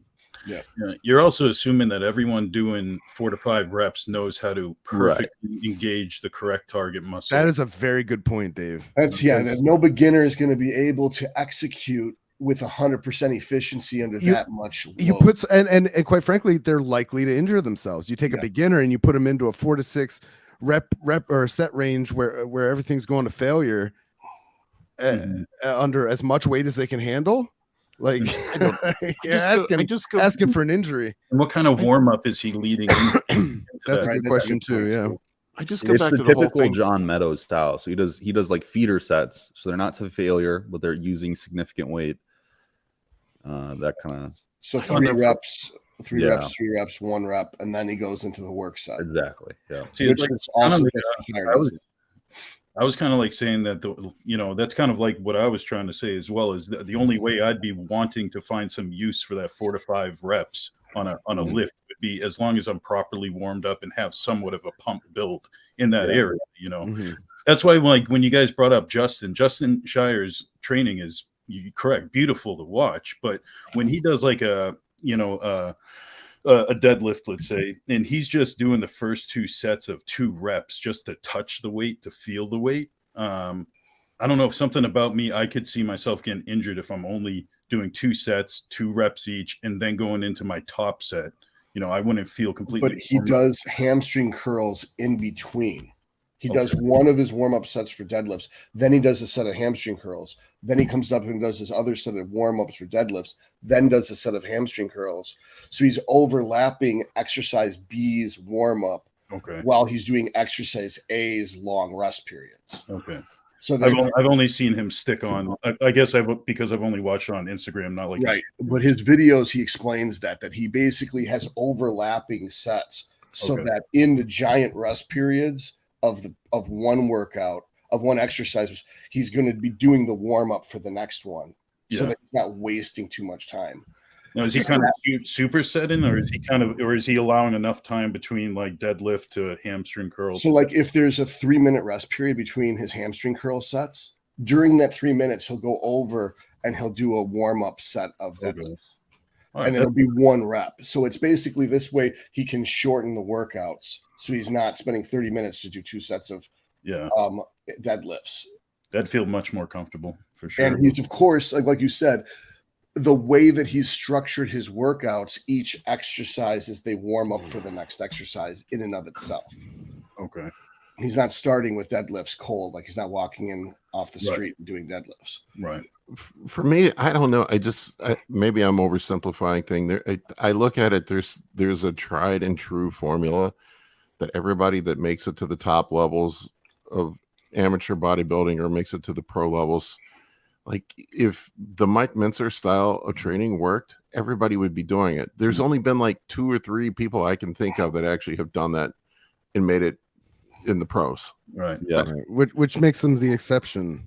Right. That's once again going back to the coaching to the mean, coaching to the average. I just, it's not to say that you can't grow that way, but I think the factor that people forget about Dorian was extremely focused and very meticulous with everything. And I don't know that many people could go into the gym 4 days a week and generate the kind of intensity that dude did. Yeah, exactly. The other thing is like I look at longevity too. Like there's a lot of ways to build muscle. There's many different methods to do that. But for me, I want to be able to do this for a long period of time. Yeah, that's the whole other thing with Dorian. He had to retire at 35? Right. From injuries. Right.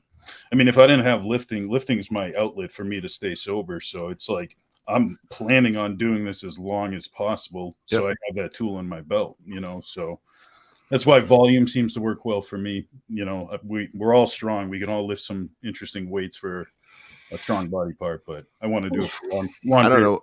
When you take a step back and look at the guys on the pro level or the top amateur level, everybody is training progressively. Everybody's using, higher volume, whether or not it's, as much as I am, but it's, pretty much everybody's either doing a push-pull legs or a bro split. Everybody's eating the same shit. Everybody's taking the same anabolics. It's test, whatever anabolic you like with it, GH, insulin. It's all the same thing. I mean, the top 10 in the Olympia are obviously taking Rad 40. We can't. Rad 140. Where's Milker fan at? Shit. Don't even play. Like, that's not in the game. No. Let's get a couple of these questions in that people actually paid for. Yeah, I don't even know what that is. I'll take this down. This is not an acceptable question, but S225 what gauge paid. and length for Delt injections? I use 25 gauge 5/8. Man, I'm lazy as fuck. I use 30 gauge 1/2 inch. I don't shoot in my Delt, so I don't have an answer for you. Yeah, I stopped doing it, but I used to do an inch, 25 gauge. Yeah. Sounds painful. Yeah. I'm same as Paul, pretty much. But I do get lazy and harpoon once in a while, I will admit. Yeah, sometimes it's just easier. All right. And Josh, any experience peaking guys with Superdrol and Halo?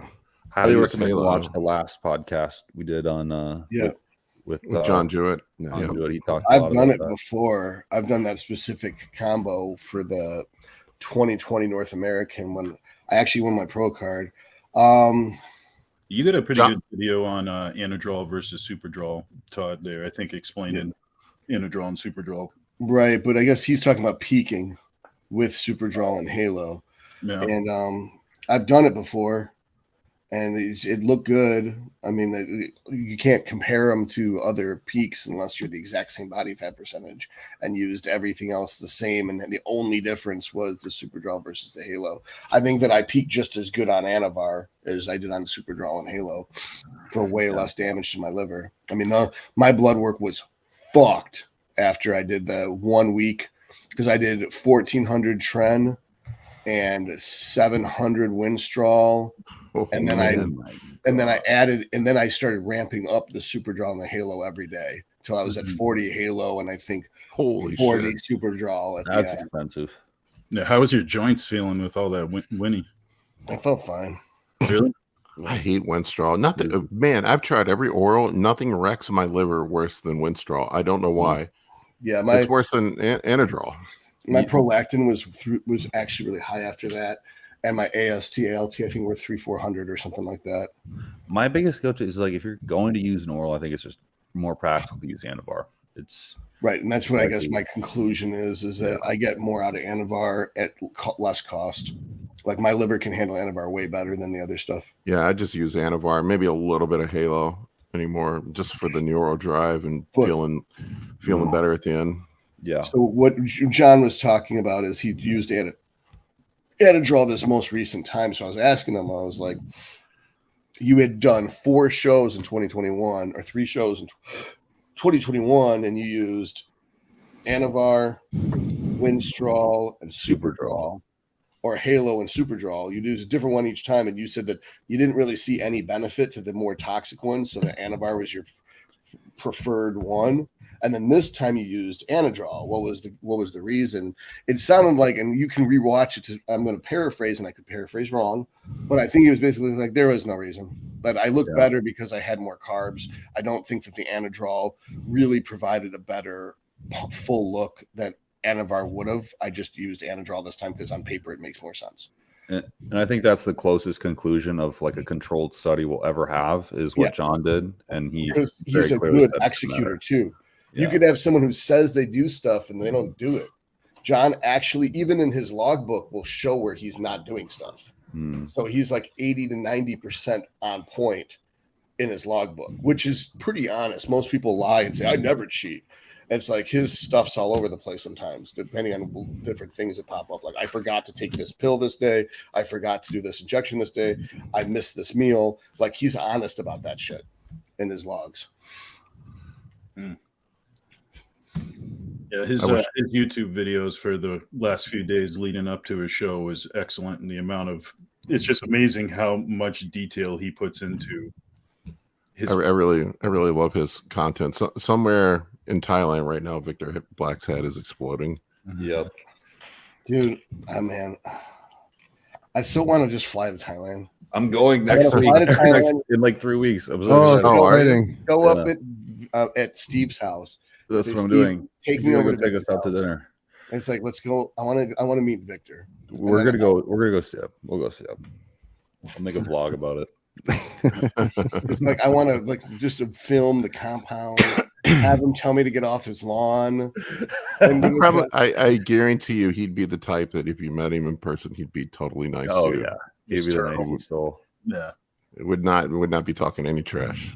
That's exactly the type that he would be. Would be none of this conflict. Yeah. All right. What's the next question? I want to get to Marty's important question that we had on screen for 15 minutes. Colin, does that cat do orange cat things?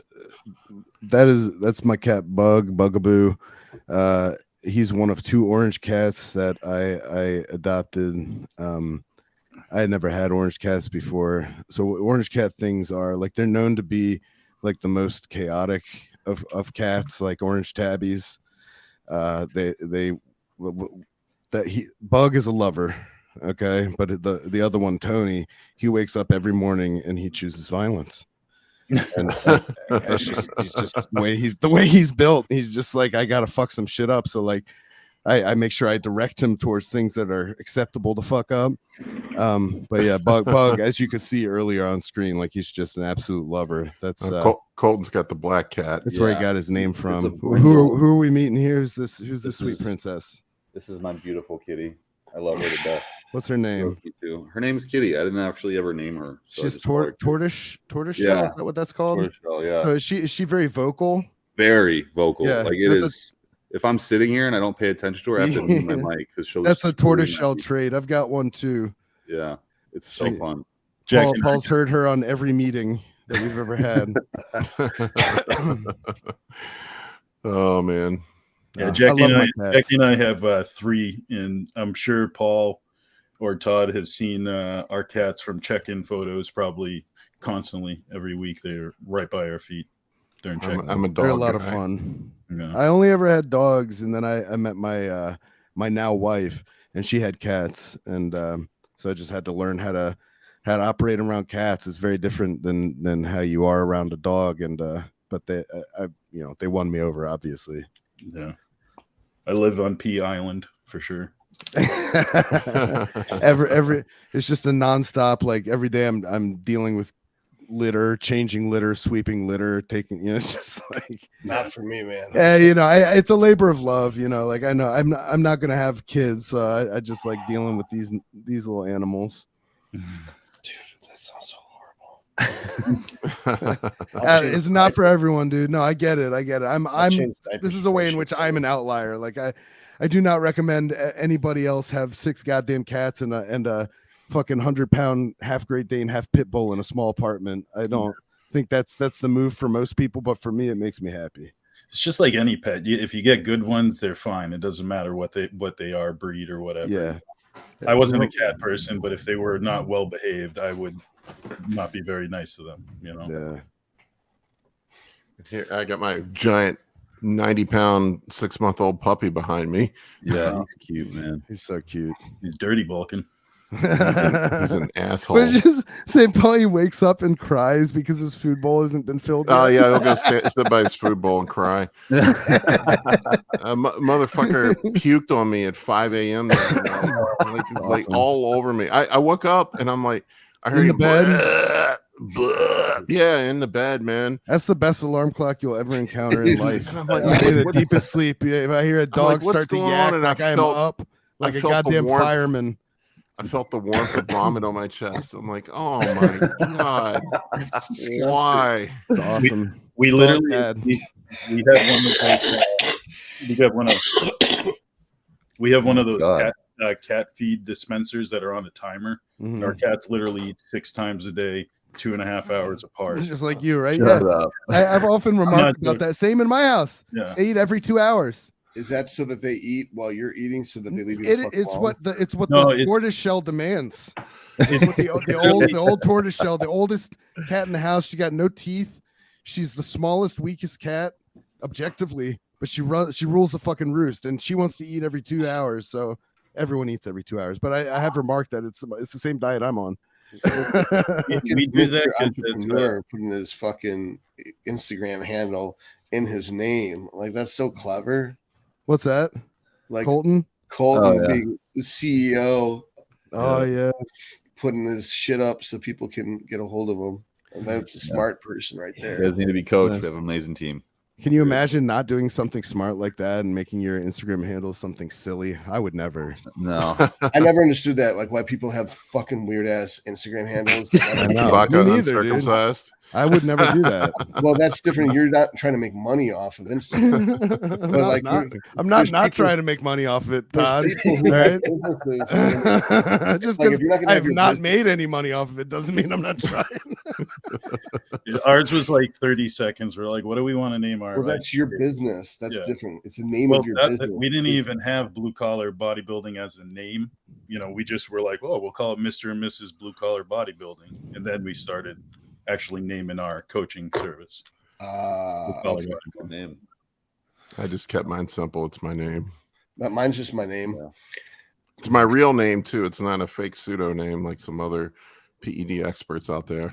The world's evidence-based. The world's evidence-based who doesn't use his real name. Yeah.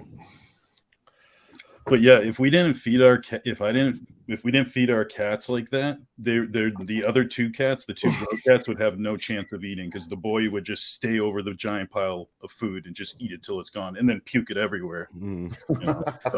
They're territorial creatures, so that tracks. Let me get this straight. So he would eat all the food and then throw it up rather than let anyone else eat it? Yes. Yeah.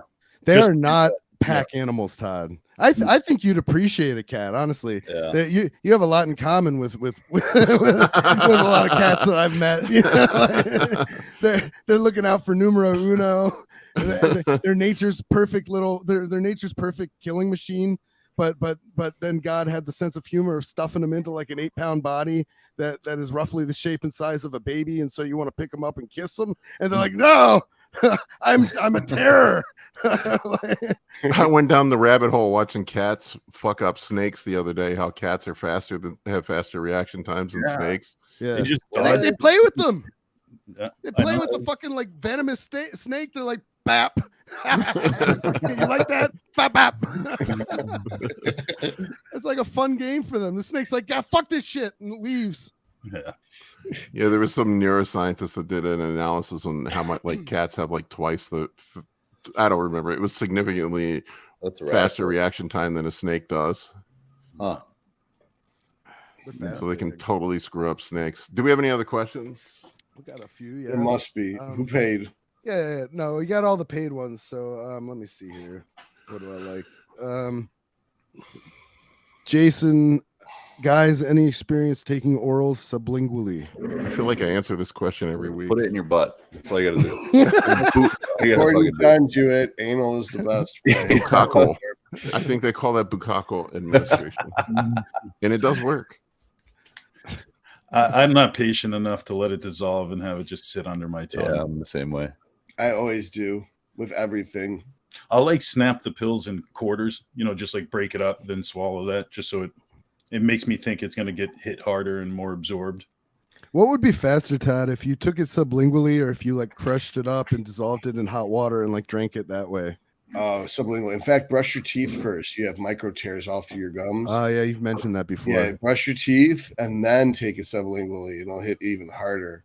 That's the only way I remember to brush my I've had teeth. so many people argue with me that the molecule cannot be absorbed through the mouth.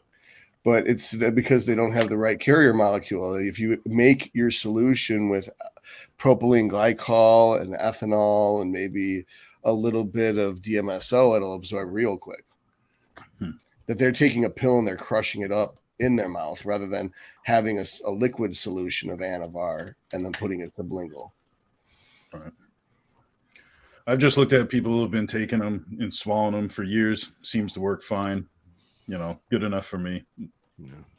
I'm the lazy man. I just do it the easy way. I'm with Colton. If I have a reason to put it up my butt, that's where it's going. I just want to avoid the liver. Yeah, I like speaking for Colton when he's got apple in his mouth. Like, right, Colton? He's like, yep. The goal of taking it is that it goes to the muscle, not the liver. So if you swallow it, it's going to your liver first. Right. Then it goes to your muscle. Right. So I have a question about this stuff. Big baby. Why not get an injectable variant? This is What's what a lot of people little do. Puppy looks like. What's on his A lot of people collar? do injectable orals for that reason. So cute. I'm seeing him today. Yeah, if you want to know what a six-month-old The man. problem with injectable orals is in a water solution. It's really just it's the same thing you would put under your tongue. You're just injecting it. Yeah. So it's not going to be sterile and it's going to burn because you're going to have crystals in your muscle. It's like, think about like having sand in between your toes and then running.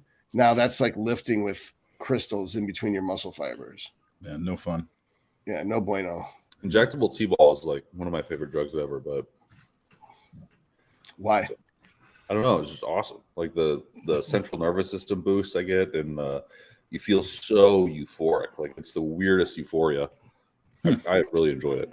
So you get high on it, basically. Basically, yeah. And so workouts are really great. Man, real Anavar for me, man. If I get real Anavar, it makes me strong as fuck. Colin's seen it. Like my weights will go up like 20% when I pop some Anavar. It's impressive. Definitely. Yeah, It's I'm over here in the shadows. Like he's like, yeah, throw another like 2 plates on for me. I'm like, okay. I can't lift that. So when people see me lifting those big weights every once in a while, I don't do that every day at workout. That's the Anavar pre-workout method. When I get that way with the Anadrol, my strength will just obviously go up right away after taking it. But that's the only thing that gives me a little bit of like angst or way too wired feeling. Like I'll take Anadrol, hour later I get to the gym and I'm just too heightened sense of like awareness, and it just doesn't let me get in my groove. Yeah, I'm strong as an ox.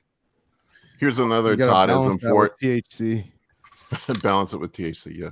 Here's another Toddism for you. Remember, Todd, you told me that Anadrol was dirty Anavar. Yeah. I guess so. It sounds about right. That's how I look at it.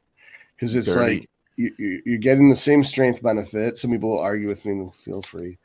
And then you're getting all this extra water retention. And then you have the potential for acne and you have the potential for gyno. So you're not really sure what you're going to get.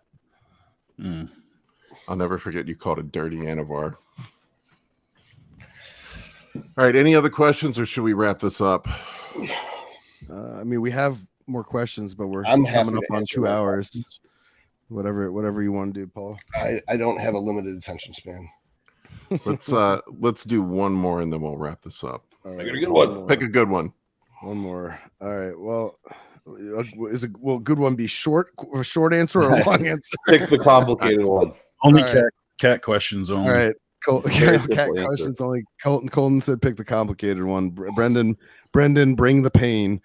Can you explain the process of HDL lowering due to exogenous testosterone use, the role of CAMP lysosome, cholesterol mobilization, and steroidogenic acute regulatory protein mediated traversal? He says it is still a bit unclear to me. Where does CYP11A1 cholesterol side chain enzyme play in? He lost me at. You said pick the complicated one. Well, I guess we now know who our guest is going to be next week. I know, right? So Brendan can come on and explain to us what the fuck he is talking about. Not even the doctor knows. He was like, that's just, I mean, I thought that cholesterol, okay, so orals. Well, is supposed HDL to goes up, damage or the flow HDL of goes bile. down because there is, and correct me if I'm wrong, but androgens signal the liver to decrease the amount of LDL receptors on itself, which therefore puts more low-density lipoproteins. I mean, again, HDL is just like a mute marker for me. I'm looking at lipoprotein B counts, little lipoprotein A, like the different lipoprotein counts. So HDL-C is kind of irrelevant, and testosterone would bring it down because theoretically you're decreasing the amount of lipoprotein, lipoprotein, low-density lipoproteins receptor on the liver. So there's more in the system, thus more cholesterol being donated to the HDL molecule. That's from what I understand. Everyone's on their phone. That sounds good. I wasn't on my phone. I'm sorry. I was managing the chat. I was listening. Yeah. I was definitely on my phone.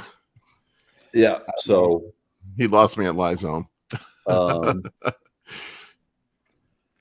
unless you're a biochemist and you can develop some sort of medication, I don't think it's really relevant to know a bunch of that. I mean, this is something I should know. I don't know it. I'm embarrassed. This would be a Kurt Havens question. Well, that's fine. I got to get him on sometime. I bet you'll know before next week. Knowing you're probably doing research right now, aren't you? I will While fucking you're on do your a video phone. about this. My ego's bruised. Speaking of ego lifting. So I think Your it's intellectual cool that you're able to ego admit when you don't know something, and then you're like, I'm gonna find out. A lot of people don't have the wherewithal to admit that they don't know something, and then they try to sell you a bunch of bullshit. So I appreciate that. That's how I am. I have to, if I don't know something, I just am, I'm intrigued. I have to consume myself with figuring it out, Right. or make myself feel like I understand. Unless it's a small child, in which case I got to come up with something absolutely ridiculous so that they repeat it to their parents later. You know, like, well, Colin said. this is an hour and 53 minutes in, so I can go look up this word, steroidogenic acute regulatory protein mediated traversal of the cholesterol molecule. I know what a lysosome is. That's good. I know what cyclic AMP is. So, but I'm not going to pretend that I'm not going to just bullshit my way through it. I'm going to look this up. Like, I doubt anyone actually memorizes those pathways because of how complicated and multifactorial they are. So I think they're not terribly useful in the end. It's just basically they're useful for if you're going to provide some type of intervention or see how it works. Right. But if there's going to be somebody who memorizes biochemical pathways, it would be me. Like, I'm that guy. So I tend to shortcut it where I learn like the start point and the end point and everything in between, unless it's pertinent information. I tend to not relevantly care about that too much. Usually if I really care, I can memorize the actual pathway visually. And then when I don't know it off the top of my head, I can just close my eyes, see the pathway, and then figure it out from there. Like it's there. I actually have like a hard drive. Thanks, Jason. I'm glad you enjoyed the podcast. Big Dave. Okay, so I want to unpack this. Too political. Okay, so what the fuck is the standards? If I have manners, then what is the rest of the planet like? I think people appreciate the fact that when they say we have manners, we like fucking let each other speak and don't spend so much of the podcast speaking over one another. From what I'm told, a lot of podcasts do that, and it's hard for the listener to like find enjoyment. Yeah. So that I think we do a good job with that too. I feel like my worst tendency is I speak over everybody. We give you the latitude to speak your piece because you have a lot to say often and you have a lot of good things to say, but like right now, for example, you're letting me speak, and so many podcasts, like it's not that way. It's also relative to how slap happy you are, Todd. Yeah, when last time you slept is if you're on clone or not, or a fed. So what's funny about that is it used to drive me nuts. Is like on like when Guy, Sister Nino, and Fuad would be fighting to talk over each other. And then there was that one episode where Brett Wilkins, before Guy came on, he's like, I'm going to interrupt Guy every time he talks. Yeah. And so that there was a whole episode where Brett just interrupted Guy constantly the whole time. It was driving Guy nuts. And I was just like, oh my God, I would fucking kill myself if I was as obnoxious on the podcast as Guy. Which is funny because when Guy was on my podcast, he was totally not like that. And when Guy's on his own podcast, he's not like that. He's hilarious. I love him. Me too. Yeah, he's great. He's one of the best guests I've ever had.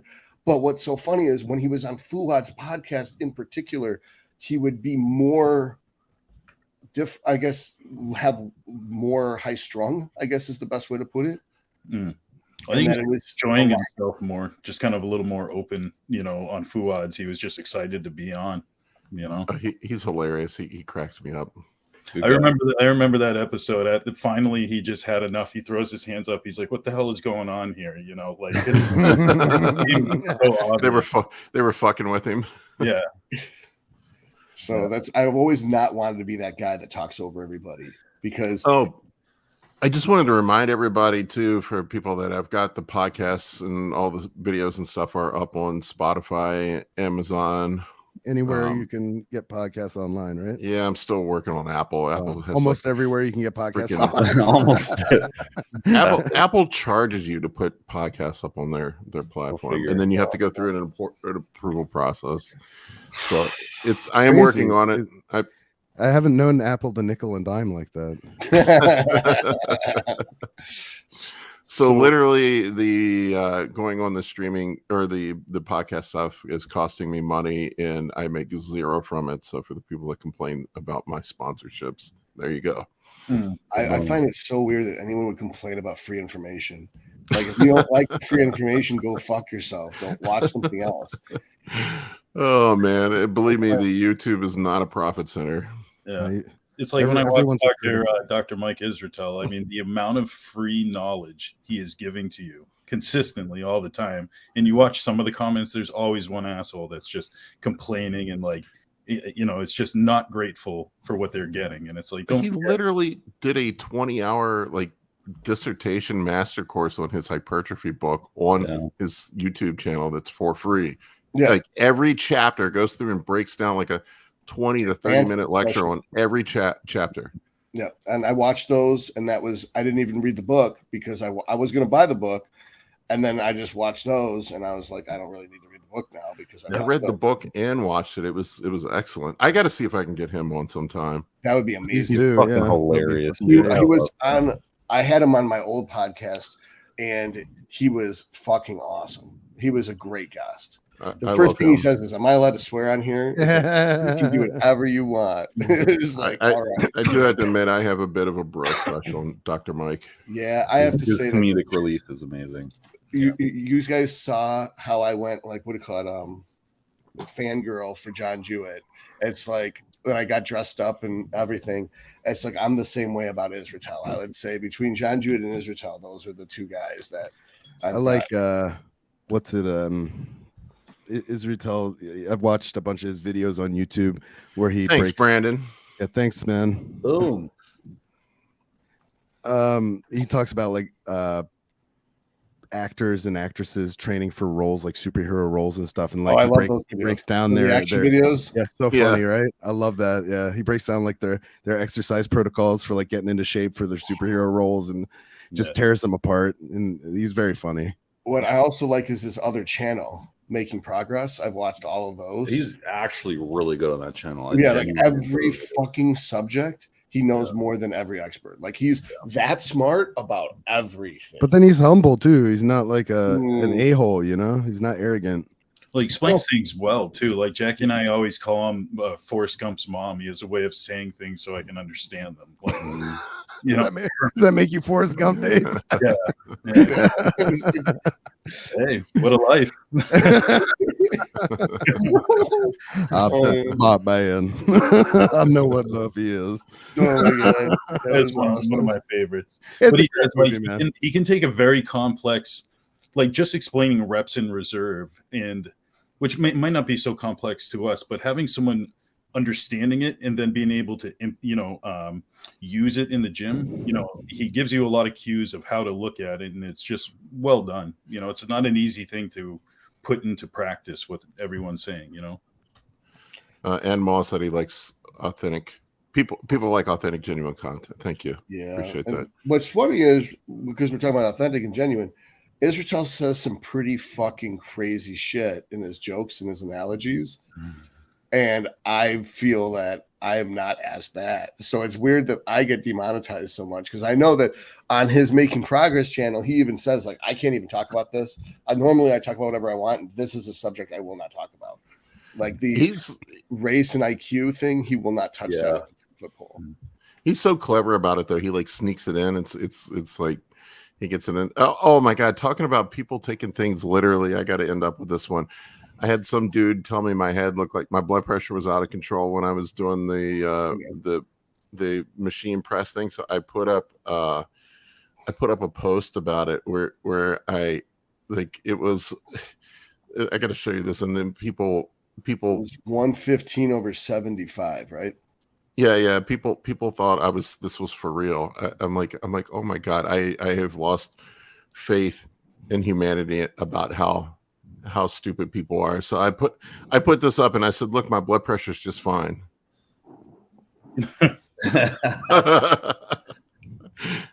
So there's nothing wrong with my blood pressure. So for those of you concerned about my blood pressure while I'm doing chest presses, see, it's just fine. And people are like, that pulse is way too high. I'm like, oh my God, dude, this is not I found this online. This is not even me. It's a joke. Yeah. Like, so many people took it literal. It's hilarious. Oh my God. And like, I just confused me. I was like, does his thing not retain the systolic and diastolic? Oh, you're one of the people that was confused, Todd? I was totally confused by this. I didn't know it was a joke. I was just like, I don't know. Maybe I'm too clever for everybody. yeah, that's probably what it is. All right, folks. Bring your humor back down here, Paul. You're operating at too high. That's like Wes Anderson level humor. You got to bring it back down. Bring it back down to like Step Brothers level. Will Ferrell. The hilarious part. The hilarious part. Forrest Gump. The hilarious part was that the people that got it, that were like ripping on the people that didn't, it was like a whole thing. It made me laugh. All right, folks, I'm going to wrap this up. You can check us out on Spotify. If you don't want to listen to this whole thing on YouTube, you can listen to us while you're in your car doing cardio or whatever. And we appreciate you watching. Take care. Thanks, guys. Thank you.